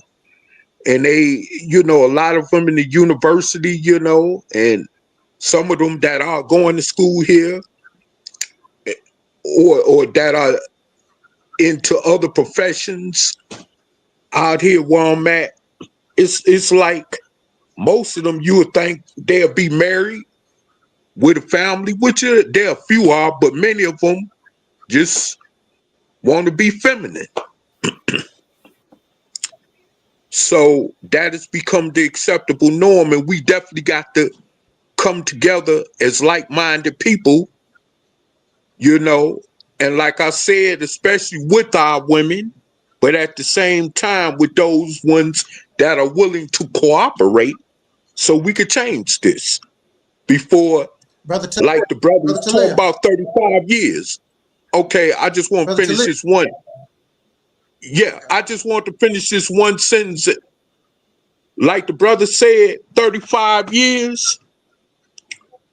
We don't want to see this for another 35 years because then it'll be harder to undo. And with that, I'll pass. All right, I want to thank you. I didn't mean to cut you off, but I don't know how much time these brothers have tonight because we're already into an hour here, and I don't know how much time they have. I was thinking about making this like only 2 hours long at the max, maybe. I don't know what kind of time the brothers have. What type of time do you have, Brother Stephen? Next 15 or 20 minutes. I just got questions. But okay. Thank you for asking. Yeah, brother Christopher. Yeah, I'm good. 15, 20 minutes. Yeah. Okay. So we're gonna look at this for another. So we're gonna go ahead and go ahead, brother Stephen. You can go ahead and speak, sir. Brother Christopher, I like your well-rounded approach to the problems that we face. I think it's quite enlightening. Whereas though the centralized backbone of your concept is entrepreneurialism. I have to agree with that to a certain extent. I don't know if that's the total solution, but it seems that it may be half or 1/3 of the solution. That type of economic independence. I also think that what will help equalize the effects feminism has had on the Black communities is when Black men adopt wholly some sort of functional birth control. Yes. Because right now, yes, it is the reproduction of out of wedlock children that is, driving this destruction. And men are chumps. There is birth control out there, but we don't take it because of the side effects. But I think maybe in the future, if some type of birth control is made for men where they don't experience severe side effects, I think that might gnaw the effect of feminism. Because right now they're holding the ability of having these unwed children over our heads. Yes. And you can do a lot of things, you can do a lot of leadership, but you can't control how people make. But I think if just men in general, but Black men had something they could take, even some type of pill that they were sure that was reversible when they were ready to have a family, I think overnight the sway feminism has on us would just drop. I mean, I think I agree with you. I know they came out with something like that, and I think it made a lot of guys sterile when they first came out with that. Mm-hmm. I think if women, somebody said this and it had me laughing really hard when they said, if the government did not give that grant for women to have child support, food stamps, the vaginas would dry up overnight. because unfortunately, a lot of young ladies are having these kids because they know they can get the money from the state. Yes, and if they cut that off, women would be more selective of who they would mate with. And I think men too. I mean, men, unfortunately, I call it the apple pie effect. Anything that feel like apple pie, they'll stick their penis in it.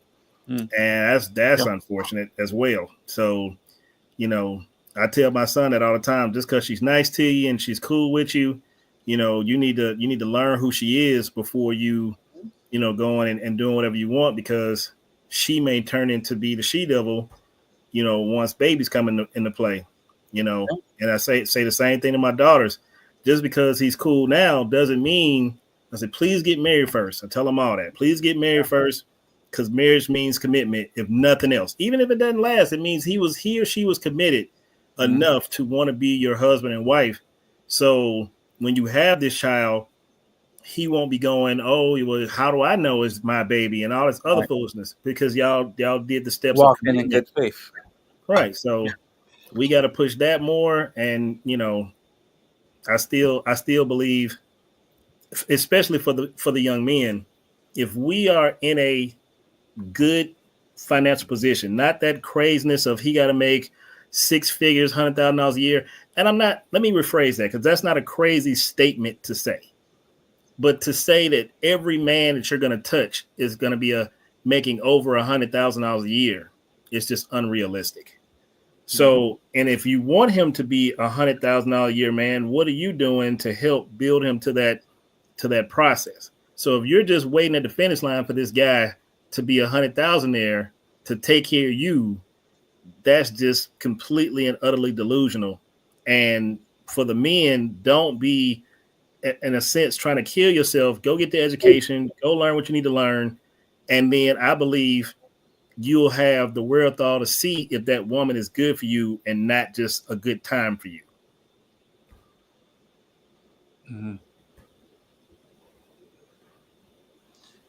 Yeah, I concur with what you're talking about.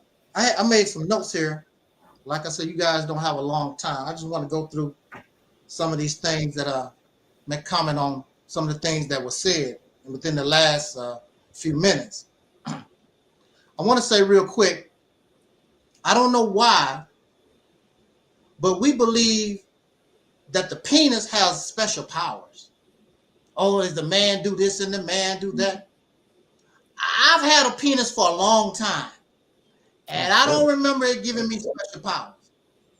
But for some reason, we think because I mean, so smart. Because you have a penis, just because you have a penis, you qualify to be a leader. You know, you are an automatic husband. You're all these beautiful, fantastical things because I was born with a penis. I got a penis. I missed that one. I agree. It don't work that way. I don't think like that at all. Yeah, but I agree. People, it does. I mean, yeah, but you have this thinking that just because you have a penis, the man's the head of the household. Yeah, but you're a fool. True. You know, you're a fool. Now, from my perspective, who is the most competent should be head of the household. During the crack epidemic, you had wives and husbands that was crackheads in the house. And then you had a lot of children turn out to be using crack and end up in foster care and all like that. Oh, but the man is the head of the household. Matter of fact, from my experience, I saw a lot of men was the cause of women drinking and drugging. Oh, come on, baby, take a little smoke. I've seen it with my own eyes. I don't do that. Men cause the women to do those things. So here we are in a situation. We don't have the strategy of a bird. Because what do birds do? Birds build a nest. They marry before they carry. Then they have sex. Marry before they carry, yeah. Even if they're little brains, they know they do that. We are in a situation, talk about love and passport, brother. We talk about love. as men, you should want to create your own nest. You and somebody, another man's nest. And all the problems you getting is a result of being in his nest. And there's nothing that you can, look, even these people know. The first people that was coming from up out of England to this country for religious purposes most of the time, they wanted to come to America so their children would not be influenced by what they left in England. I want to come to America so my children don't have nothing to do and won't be influenced by what was going on in England. You have to separate your baby.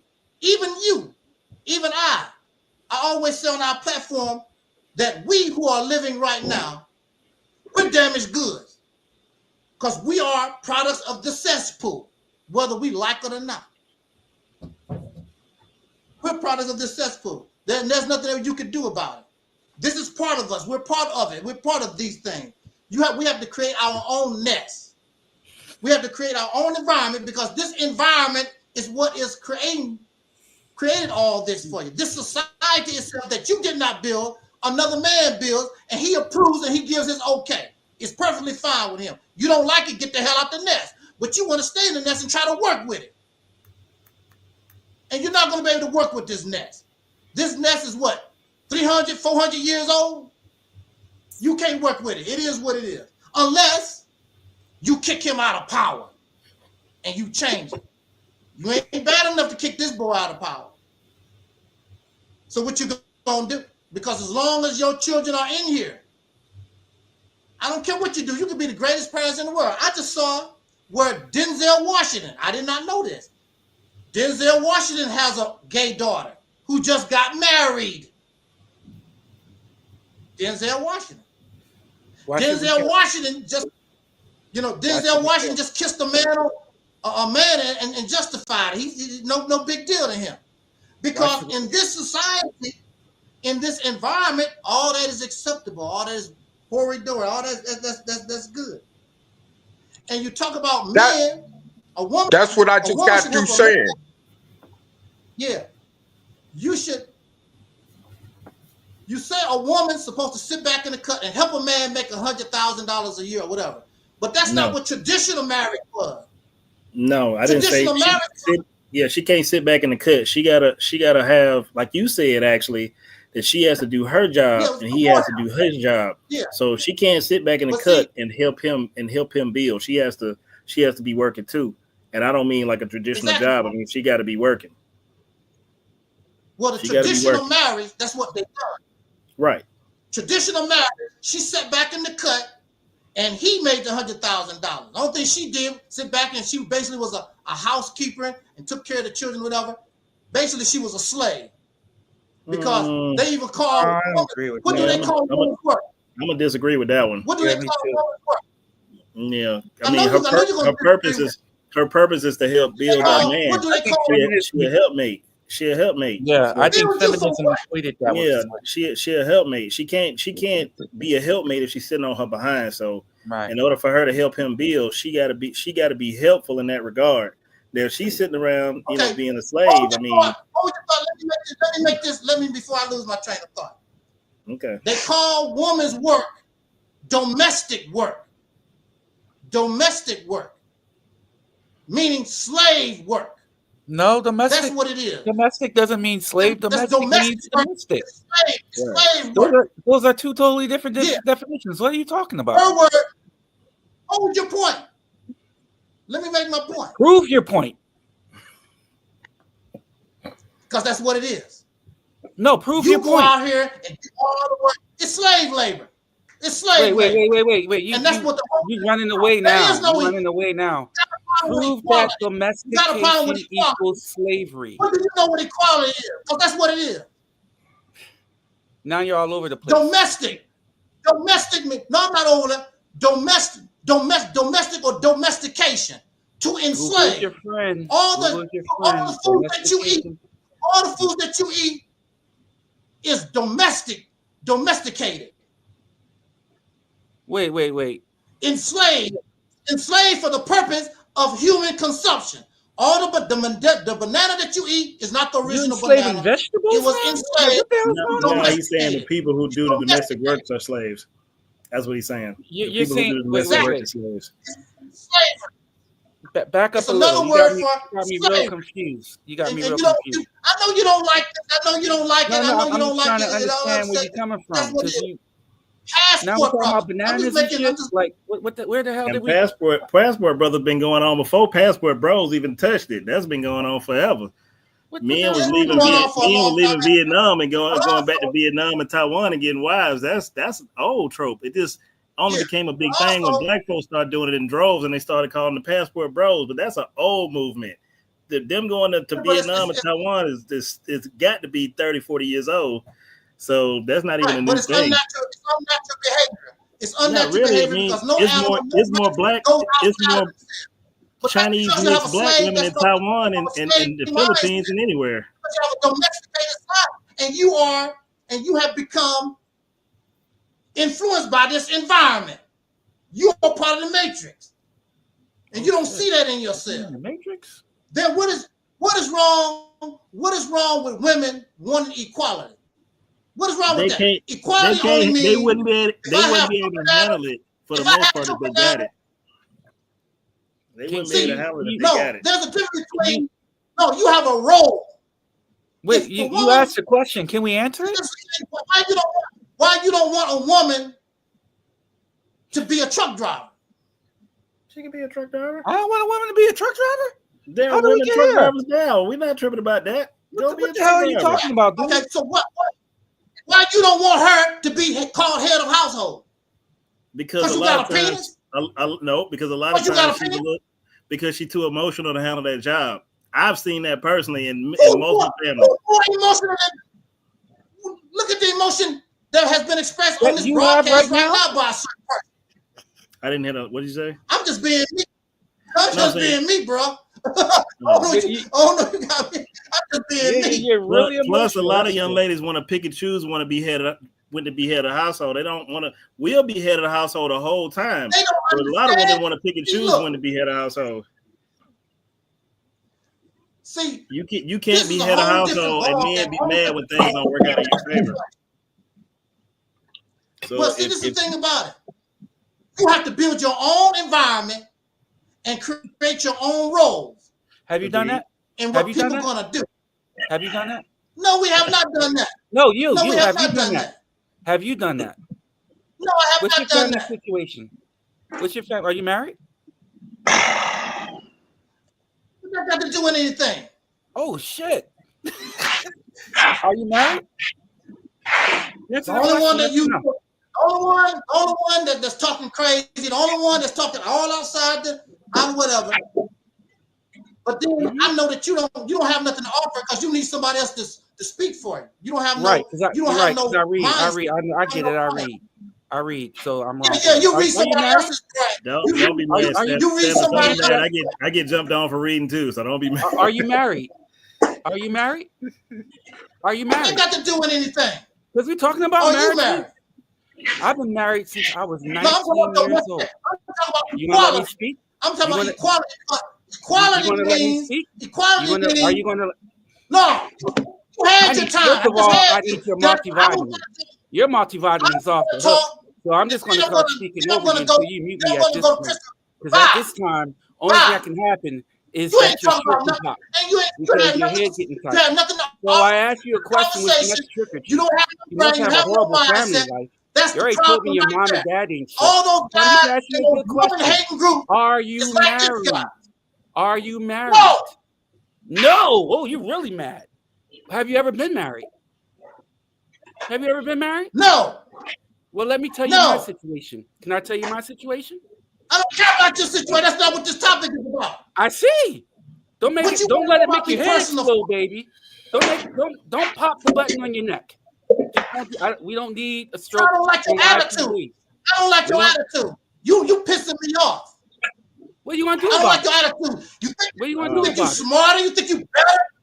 And you don't know nothing. You ain't brought nothing to the conversation. I do think I'm smarter and better than you. You ain't brought nothing to the conversation. My situation, you talk. You muted. I don't want to hear that nonsense. I don't have time. I only have a few minutes left anyway. I don't have time to hit that nonsense. Wow. Because it's pissing me off. Pissing me off. Well, I thank you for letting me come on, man. I appreciate you letting me come on, and I got to go too. But I think if you want to do it again, man, I'll be more than willing to come on the page. All right. I mean, Brother Chris, you had a good conversation. I like what I'm pretty sure, even the chat room, they recognize your intelligence, and that's the way you want to. I mean, it was a wonderful conversation. You know, this guy here took me off what I want. I mean, he's not bringing nothing to the conversation. It happens. See what I wanted to do, bring you guys on the platform and let you take your time and let you teach us. But you know, we had a discussion instead of teaching. You were able to discuss, and you were able to articulately, present to us your thoughts, whether we agree or disagree. Right. And that's wonderful. This man here from the very beginning, was messed up. I tried to maintain my composure.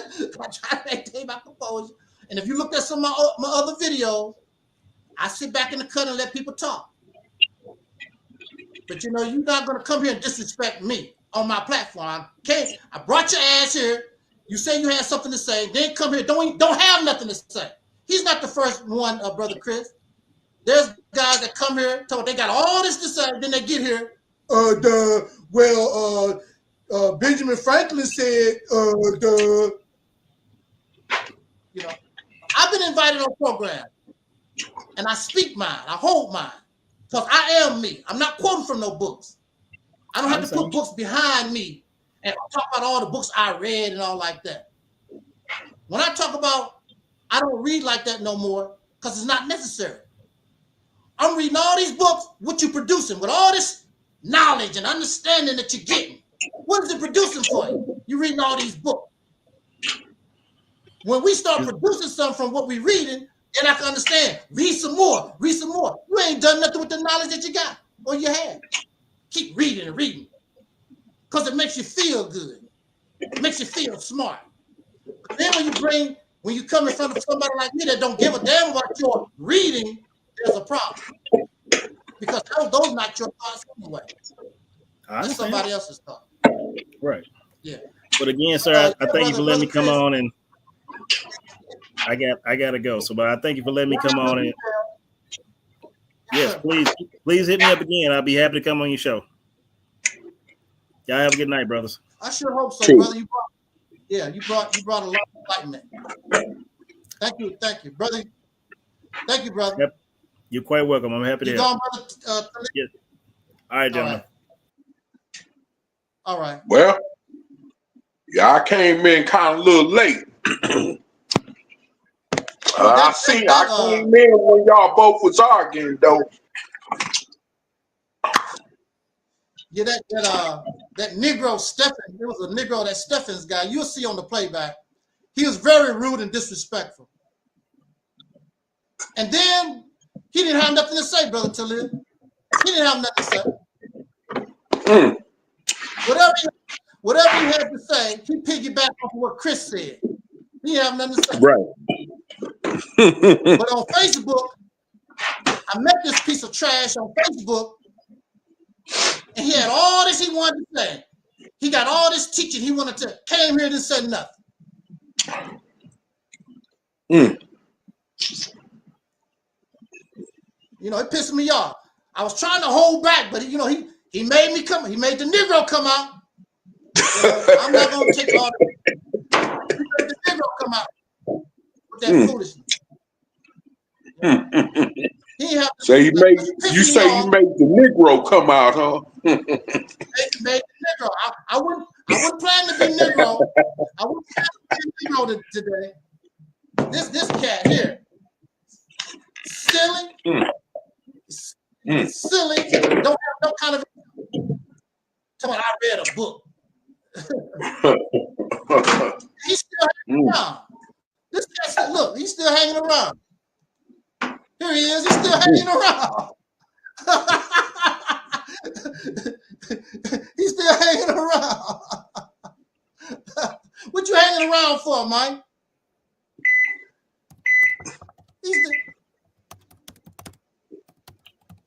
He said nobody won't let him talk. Okay, go ahead and talk. He said, can I talk now? Can I talk now? Yeah, go ahead. Yeah, go ahead. I said I got under your skin. Here's the thing. Yeah, when I asked you if you were married, you got mad scared. And you didn't even let me scared of what? Continue. You're talking about all this building. You ain't even build a family unit your whole life. So can I tell you my situation? You want to let me do that? That's not the topic. I don't care about the personal situation. The topic is how did feminism? Oh, now that's the topic. Now that's the topic. But when I tried to get in your ass and show you how incompetent you were, talking about all this leadership, you never even led a family. You in your 60s, you never been married. Where do you get the justification to tell me about anything? I've been married since I was 19 years old to the same lady. What? Right. So what did that got to do with look at you? It has to do feminism. With you are incompetent telling people how to build when you can't even build a family. That's what it has to do. What that got to do with anything? A family in the white man's house. Big deal. You want to clap? You built a family in the white man's house under his rules with your booty sticking out, his big leg down your throat. Family.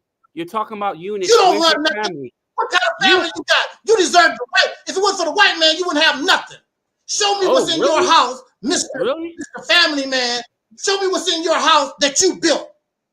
And the white man didn't give I literally built 1/3 of my house.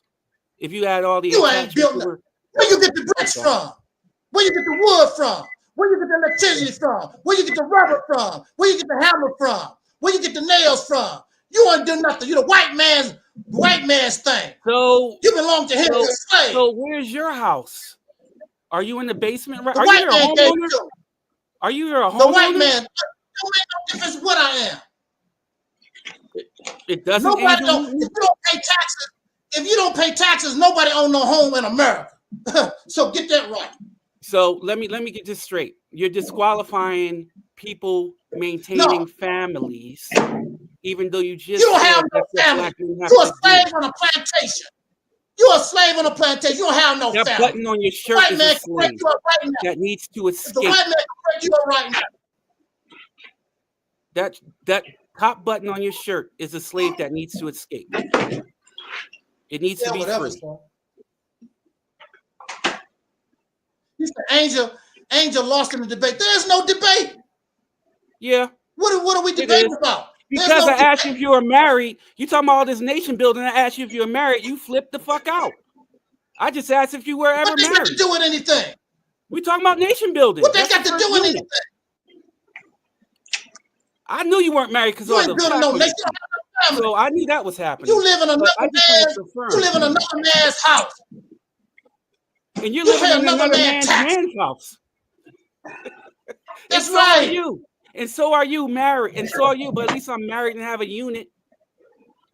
What do you have? A unit of what? It don't mean nothing. Oh, marriage doesn't mean anything no more? Marriage doesn't mean anything? Mean nothing. Marriage doesn't mean anything? Oh, wow. What do it mean? It means that you're broken and sunken. And you're mad because someone's calling you out. Because you probably bully your wife. And you can't even have a family. You don't even have a woman. You don't even have a woman leading you. And you're talking about men need to lead. What are you talking about? You're in your 60s. You never had a woman say, "Okay, you can lead me." Are you crazy? Well, I know that. No, I don't have slaves. I don't have slaves. Uneducated. No, I don't have slaves. I don't want slaves. I don't have slaves. You don't have a wife. You the one that wants slaves. You want to be like the white man, but you ain't bad enough. You're not bold enough to be like him. You cowardly, incompetent, and you can't build like him. But I still got a family. What do you got? Wait, a family that needs the white man in order to survive. You got the white man's dick in your mouth. That's what you got. I've got a family over here, nation building, and you're just talking shit. Where's your family? It hurts, doesn't it? Where's I see the pain in your eyes. Yeah, where's your family? It hurts because it don't mean nothing. It hurts because it doesn't mean nothing. Just like you read Do and not it mean? Okay, I comprehend. don't have a family. Yeah. It hurts because it doesn't mean nothing. Just like you read, but you don't comprehend. You a man, and everything you got, the white man gave it to you. It does hurt to watch, Regal. So Yes, white man it do. gave me a wife. Why didn't the white man give you a wife? Why did the white man think you were too incompetent to have a wife? That's on a white man too. Oh, you brought you some reinforcement? Who the hell is a Regal? Regal is someone laughing his ass off because you're talking about nation building Right. and you've never been married. The only thing you're married to is the plaque on your teeth. Yeah. Woo! You're a funny dude, man. Yeah, I know I am. Hey, the black about hey, you a funny. Hey, you a funny dude. You should be on the comedy circuit. You know what thinks I'm funny? On my teeth. My wife. Hey. Who thinks you're funny? Your wife. Who thinks you're funny? Yeah. I know you weren't married because I saw your editing. So there's no woman behind what you. other jokes you got? Oh, the plaques got on a my lot. teeth. You Let's ready? talk. No. You ready Yeah. for him? Let's talk about the You ready plaque on my for him? teeth. Yeah, come on. Come on. Let's keep talking about the plaque on my teeth. You look like you beg your We nieces off and the air nephews now. to help you We're edit not your serious videos. now. We're They don't not want serious shit to no do more. with you. We want to talk about the plaque on my teeth. Come on, man. Come on, talk about the plaque on my teeth. It's your whole general I wanna hear some composition more. that you're such a hypocrite. Here it is. Don't ignore it. Take it. Take it. These guys, these guys are mad because all right, here you go. you're not I'm a just gonna start over talking to you. You're such a hypocrite talking about nation You're building. not a man. You've You're never not a been man to married. me. And when someone asks you if you're married, you act like a little bitch, like it doesn't mean anything anymore. You talking all this shit. You got the Reality Temple on Earth Internet Ministry, the Divine You're Masculinity. not a man to me. But you don't got no wife. You don't got no wife. You don't got no daughters. You don't even got bitches. Like what the hell you got, baby? No. You don't got no side No, I chicks. don't. No hoes. No, I don't. No nothing. No, I don't have. And you up here just being mad. I don't have none of that.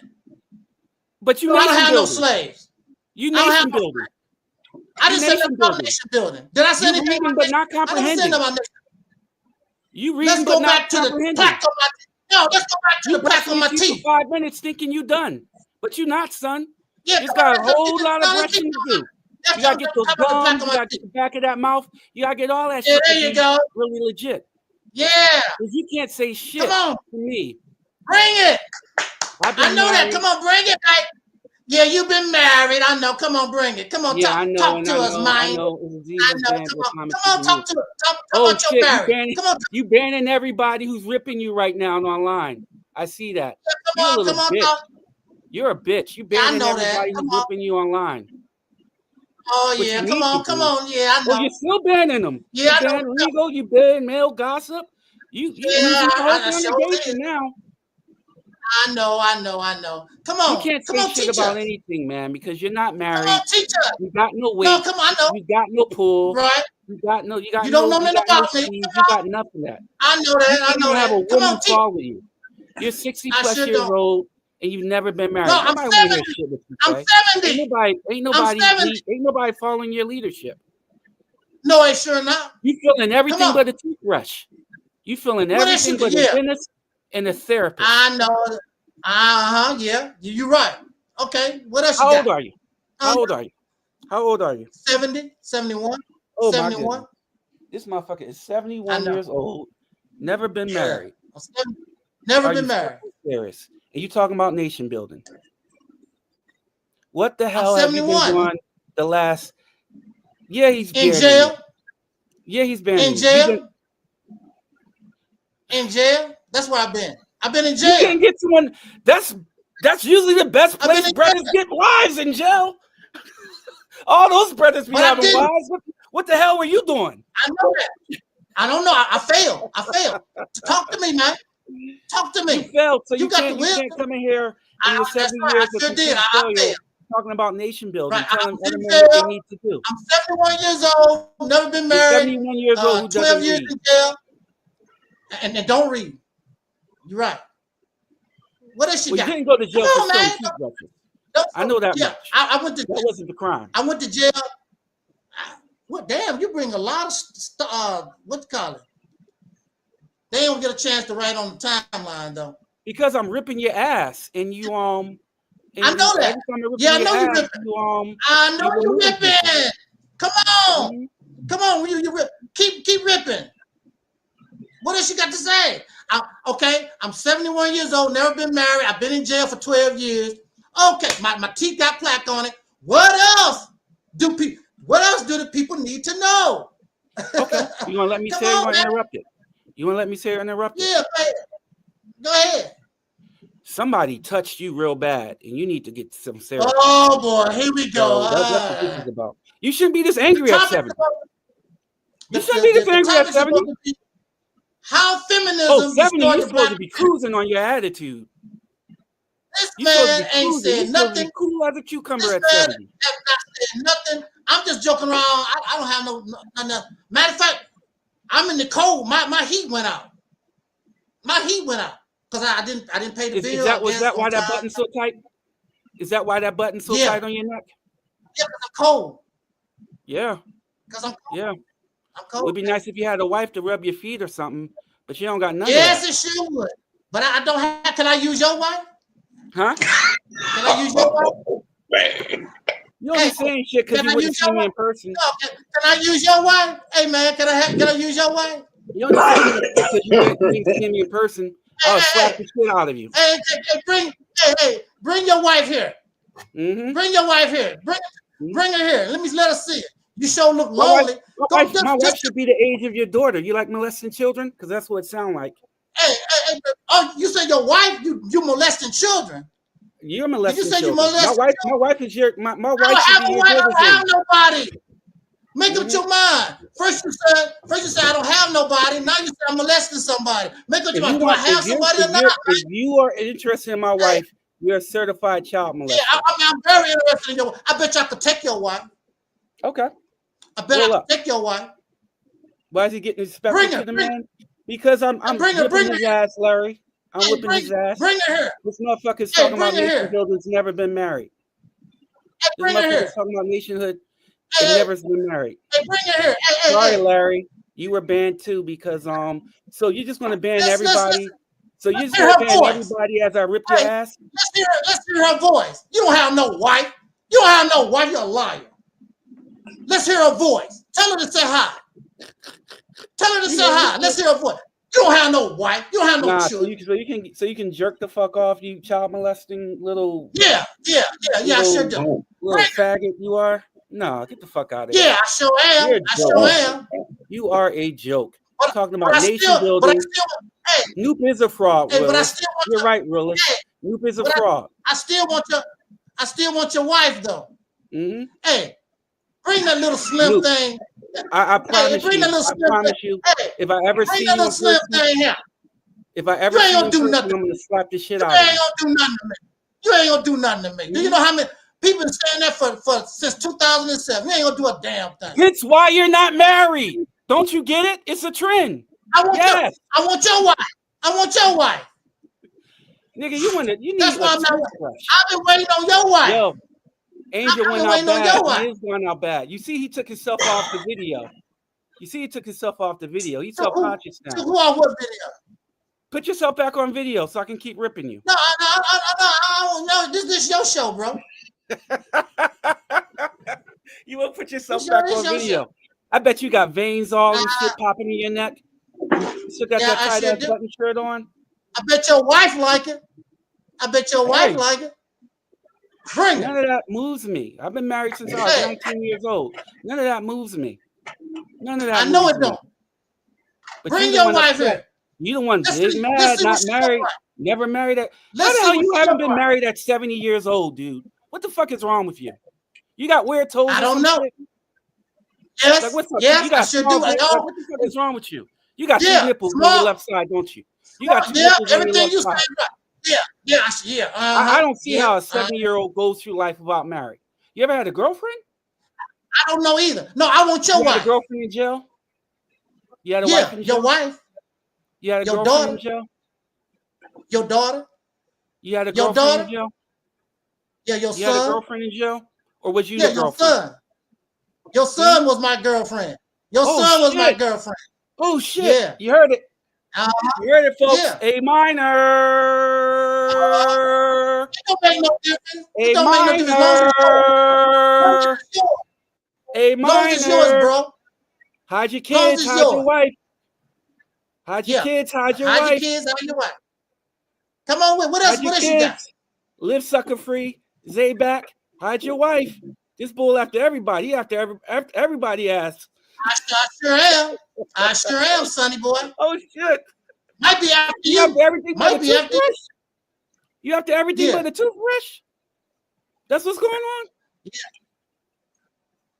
You after everything but a toothbrush and books? Hey, I don't know what I'm going to yellow teeth not reading? Hey, look. You just up there with yellow teeth not reading? Hey, look. That's what you doing? Hey, look. Hey, look, son. I can't look at you because you took yourself off the camera because you're so embarrassed I'm ripping your ass. I know that. No, I want you to have the shine. I want you to have all the shine. Nigga, your teeth need to shine. That's what you're not getting. Yeah, I know. I know. So I got a dentist appointment Friday. I got a dentist appointment Friday. On camera. Yeah. I got a dentist appointment Friday. You know what? I'm happy for you. So, that's a step forward. That's a step forward. You're a good man for having a dentist appointment. I know that. You're a good man for having a dentist appointment. That takes a lot. That takes a lot of energy. That takes a lot of humility to look yourself in the face in the mirror and say, I gotta do something shit about this girl. I know. I applaud you, man. That's the first step. That's the first step. How long you gonna go? We're gonna get you a wife, man. But first, we're gonna take care of those teeth. We want to get you a shirt that fit. We want to get a shirt that fit. Yeah. We want to clean those teeth. Okay. Teeth. You might have to grow a beard or something because you look like a broke ass Claude McDuncan or something. The dude from Green Mile. You look like a broke ass him. You might have to lose about 2 more pounds. Hey, man, you was a funny dude. You should be on what's that, Def Comedy Jam or something. Because you know you could iron that shirt you're wearing, right? Your teeth need to be on Def Dentistry. You could iron that. Hey, why don't you iron that shirt? You can iron that shirt that you're wearing, you know, and get all them mustard stains off your teeth. Talk about somebody's teeth, all the mustard stains and coffee grains off your teeth. You do drink coffee. You do drink coffee. I know you got coffee stains all on your teeth. That ragged ass beard. Go to a real barber. Go to a real barber. The ragged ass curtains you got on the wall. 30 How years old is the curtain? Hey, he is a hypocrite. They look like, hey. What's your name? Hey. What's your name? I've been bald since Onyx.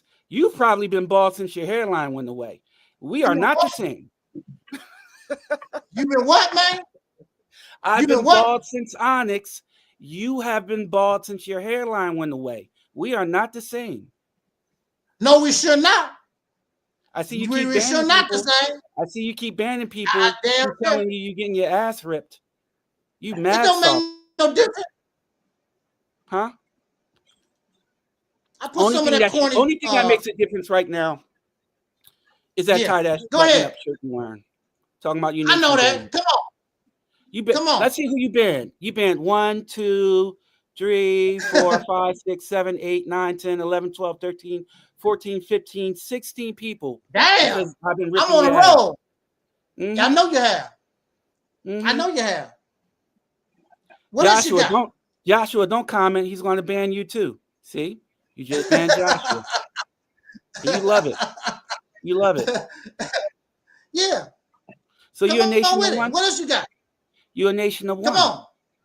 That's it. Yeah, I am. I'm a nation of one. I'm proud of it. Mm-hmm. Come on, you got some more. See, I would talk about you like that, but see, the topic isn't that crazy, Judah? Judah, hide your kids. Judah, hide your kids. Shut up. This is my show now. Judah, hide your kids. Hide your kids. Yeah. You keep banning. So, you still here? People. Yeah, I'm still here. You listen to all this nonsense? He loving it.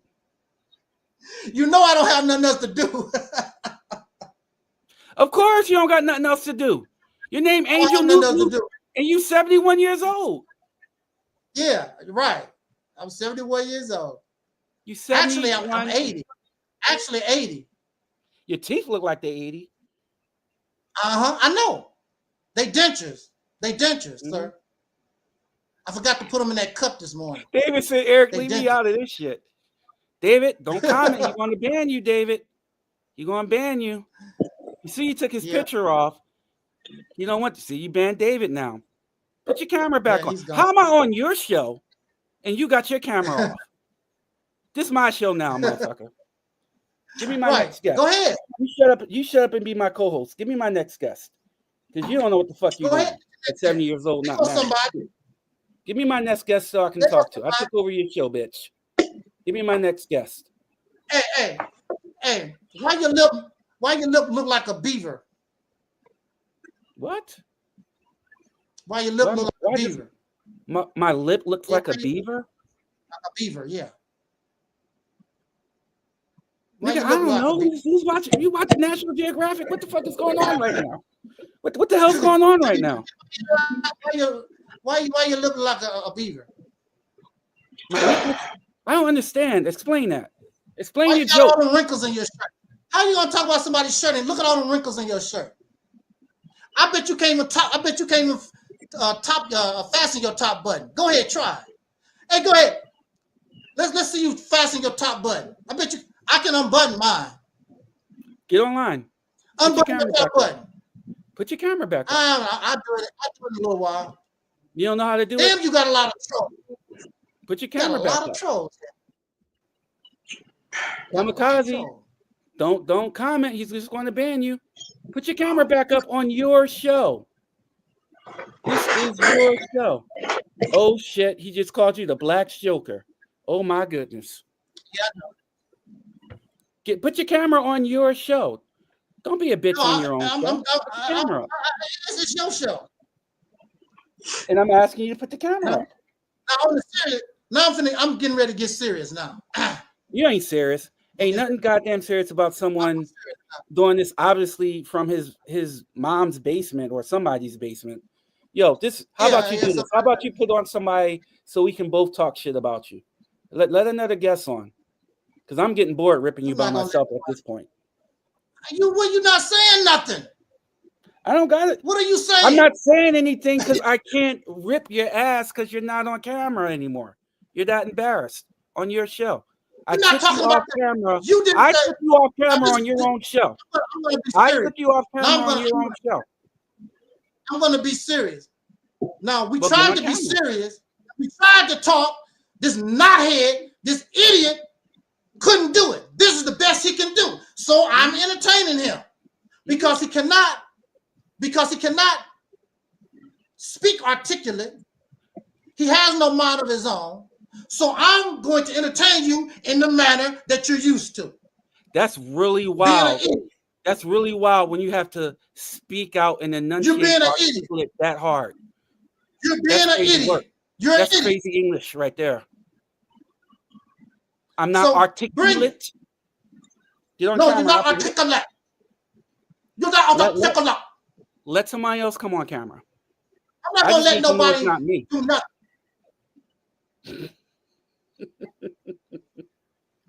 Man, who is this person? I'll let this person on. When you jerk off, you probably cry at this point, don't you? Yeah, I sure do. Now, who is this? Jehovah? I'm pretty sure. Are you there, Jehovah? Yahweh, please tell me I'm not the only one. So you did unbutton your shirt. You did unbutton that tight ass shirt. I knew you did. You was about to have a stroke. You was about to have a stroke there, Big Daddy. I know. He's trying to tie it up again. Can you get it? You got to breathe in. Oh, look, shit. My whole hand go down in there. Yeah, you got your fat ass type 2 fingers stuck in your shirt. God damn. That's right. Shit. This so it's not tight. He got a full now, God, you do it. He had a full t-shirt. He had a full-length shirt under his black preacher. Oh my goodness. I can't believe I just seen that. You really don't got a wife. Oh, he took himself off camera again. Yeah, you took yourself off camera again? Brother Taalik, the Yeah, I'm still here. Yeah, the topic was how feminism destroyed the black community. This man been on here for what? Protocols An hour, 2 hours. HD3. That is what happens when you don't believe in the Most High. And he has not. I agree, Protocols HD3. Go ahead, kick him off.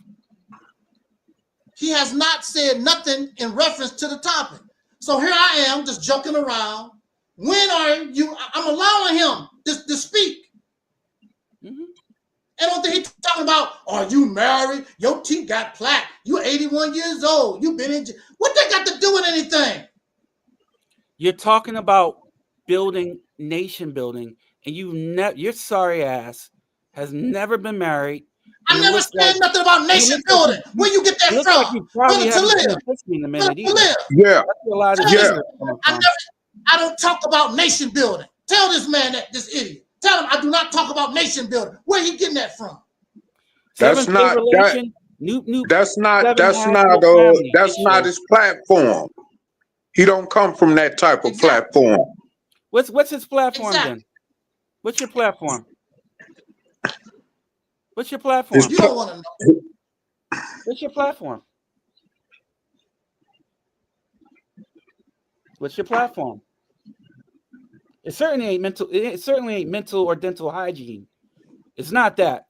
So let's keep on. Well, I'm done. Like I say, thank you everybody for joining us, and thank you, brother Taalik, for joining us.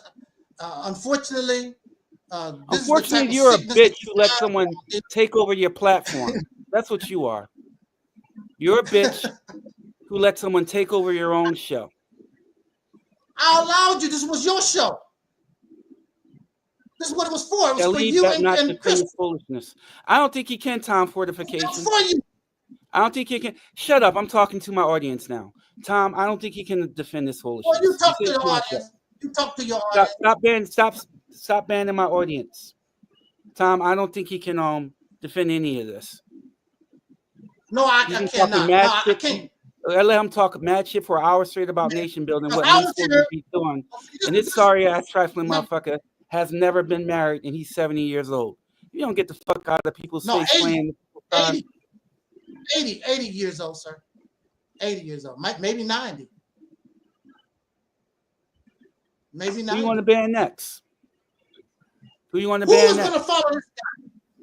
Let's see. He's a follower. This man is not no leader. 1, 2, 3, 4. You ban Tom Fortification, 7-Day Revelation, Protocols, Hebrew Truth, Hip Hop, Dallas, Don't Be Shy, Kamikaze, Matt Burns, David Jackson, Judah Barrett, Joshua Tree, Mission, Common, Hardy, Time 12, TC, RTRTR, Realist, Larry, Terry O'Ville, Sickadus, Looper, The World Above, Fert, Wiser Than Most, Mel Gossip, and Regal. You banned all of these people because I started ripping in your ass. You're a nut. I know that. You didn't rip nothing. What did you rip? You didn't say nothing. Your incoherent, logical rant you went on talking about nation building when you're 70 plus years old and never been married. What the hell is wrong with you? What the hell is wrong with you? What's wrong with you? Damn. What did the last person do to get banned? They didn't even say anything. Oh, you're just on a roll at this point. You're just banning everybody. Exactly. Well, since it's my show, put somebody on so I can talk to him. Because you don't got no fucking sense. Here we go. What do you want to talk about, Farrakhan? This is my show now. Yeah, go ahead. What do you want to talk about, Farrakhan? You got to unmute him probably. No, but he's going to have to cam up. He's not going to say anything. Come on, Farrakhan, cam up. And maybe we can bring this, maybe you can bring a real conversation. They're not going to do it. Who the hell is that on the back wall? What group is that? I really want to know. Who's that on the back wall? Who's that on the back of the wall? Who's those ladies on the back of the wall?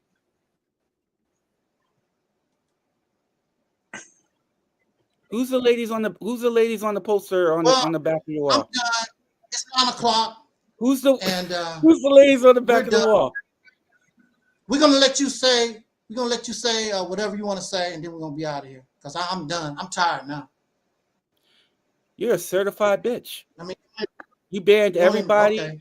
You banned everybody who dared to speak up against you on your own platform. You let someone take it over. I listened to you ramble on for 40 minutes about nation building, only to find out that you're a flaccid, incompetent man. You are the exact definition of the wizard behind the curtain. Good night.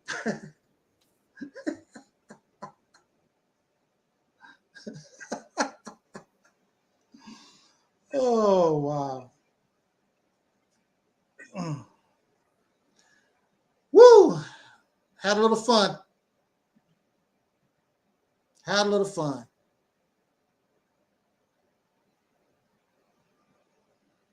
But I'm going to say this in seriousness. This is the type of sickness that we have to deal with in the community. This is why there's no black community. What do me being married, what do my teeth, what do my shirt, what do they have to do with how feminism destroyed the black community? And we still did not learn how. It keeps getting the blame, but the brothers never did explain actually how. It just get blamed for something.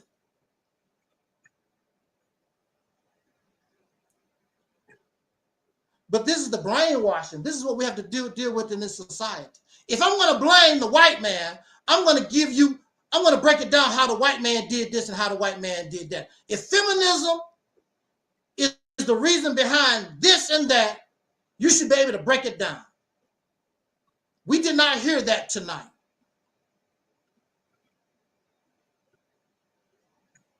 Our brother Chris brought out articulate and very intelligent commentary and expressed his views in a civil manner. But we have a lot of other people just like this guy, and I entertain him to the fullest, giving him an opportunity to stop embarrassing himself. But he wouldn't, because he don't know nothing. He's getting his information from somebody else that he believes. It's just like when people quote the Bible and the Quran. They have no mind of their own.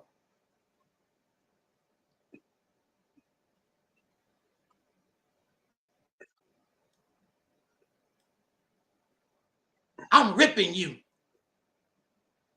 What are you ripping me for? You ain't ripped nothing. Nothing but personal attacks about somebody that you don't know. Looking around on my wall, looking at my shirt. What that have to do with? Because you don't have no argument. You have no argument. You have nothing to offer. I never talk about people's shirt. I'm happy to have a shirt. There's people suffering in South Carolina, or is it North Carolina? They suffering. They wish they had a shirt. They just came through that hurricane.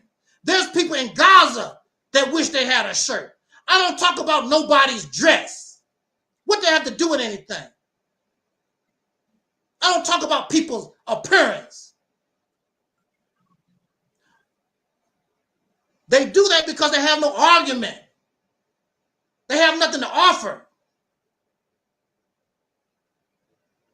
That's the reason why. You got your own show taken over. This was his show. But you can think and feel however you want to feel. This was his show. Because if it was my show, I would have cut him off a long time ago. Soon as he started his foolishness. But I gave him a chance. I gave him an opportunity. He exposed me to be what? He exposed you. People been exposing me since 2007.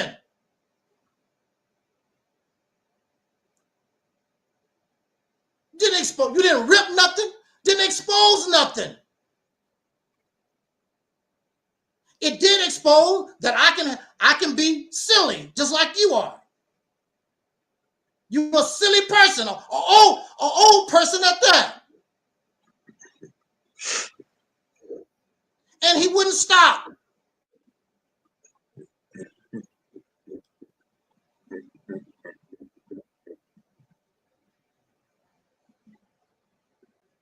And he wouldn't stop.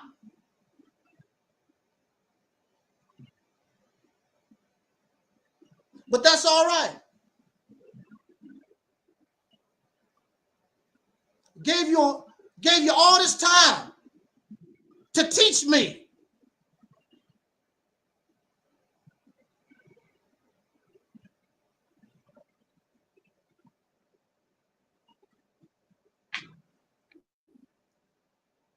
I gave you time to teach us. And then you brought all these trolls.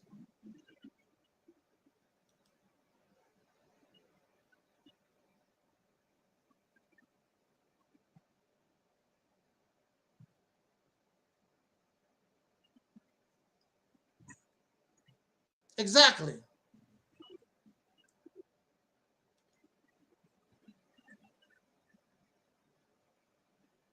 Exactly. Too childish. And maybe I should not have, but I got childish with you.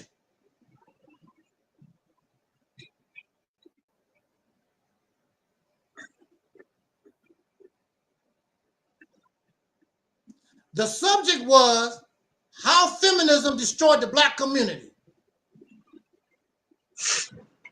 And from the very beginning, nothing.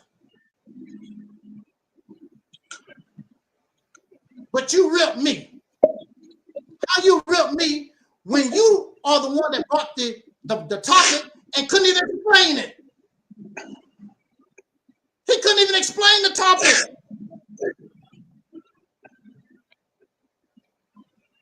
But you ripping somebody. Then they got all emotional when I said that woman's work is slavery, because that's what it is. It's called domestic work. Domestication is slavery.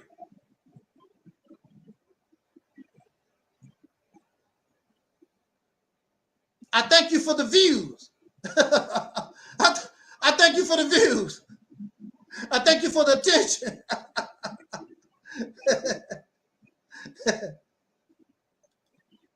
I'm glad the trolls come. Maybe that will bring people to the channel and they will be able to listen to what we have to offer. Not your foolishness here, but to what we have to offer. On that note, we're going to get out of here. And I wanted to tell the brother Chris, I'm going to contact him later on. I'm going to send him a copy of the video, Operation Exodus Mississippi campaign. And then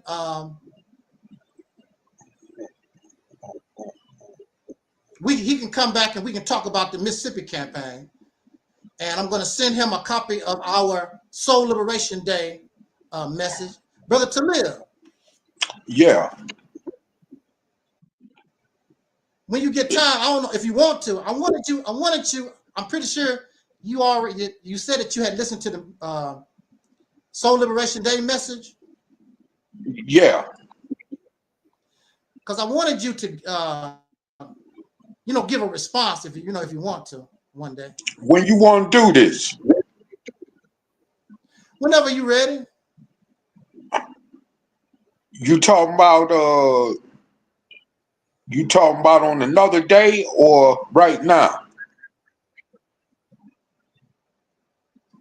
On another day. Now, if you wanted to do it, if you think you could do it now, we could do it now. Let's do it. Let's do it Friday. Huh? Let's do it Saturday night. I'll say Saturday night would be cool. We could definitely do it Saturday night. Yeah, because I just want you. I mean, it's no rush or anything. I want you to take All your right. time and Yeah. you know, and just give a response. You don't have to. All I mean, right. you don't have to agree with what was said or nothing. I just want you to do, you know, your what they call it, you know, response video. Well, this video been kind of long, because I would do it now. This video been kind of long, so let's do it Saturday. Because I don't want to be cut off in the middle while I'm, you know, in this video. Yeah. You know, Plus, so let's do it. I wouldn't want that to be part of this video anyway. Right. Matter of fact, when I re-upload this video, I'm gonna take this guy out of it. I'm gonna cut him out when I re-upload it. I'm gonna take all that out of it. That's foolishness. When I re-upload it. So just send me a text and email letting me know what time you want to do this Saturday night. Because I'll be available after 1 o'clock Saturday. Okay.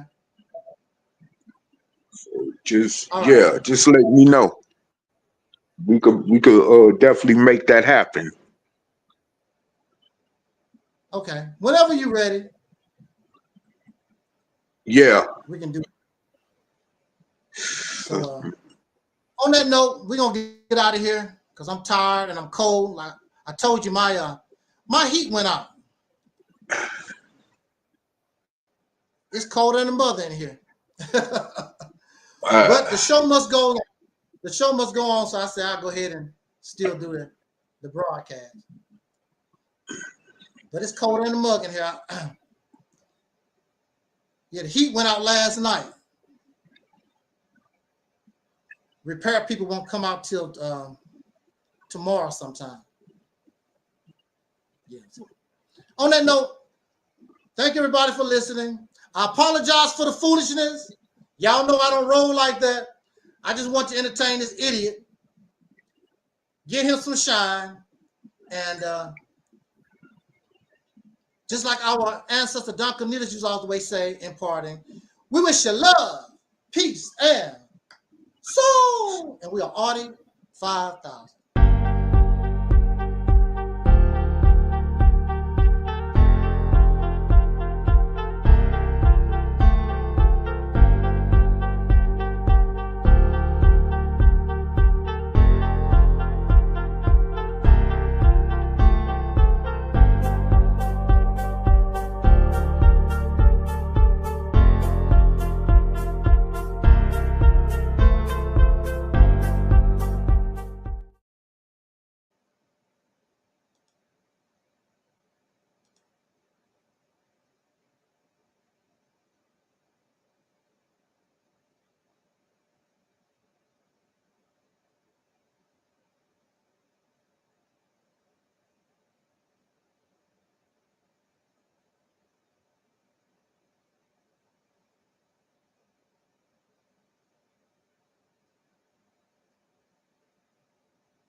Yeah, whatever. That's it.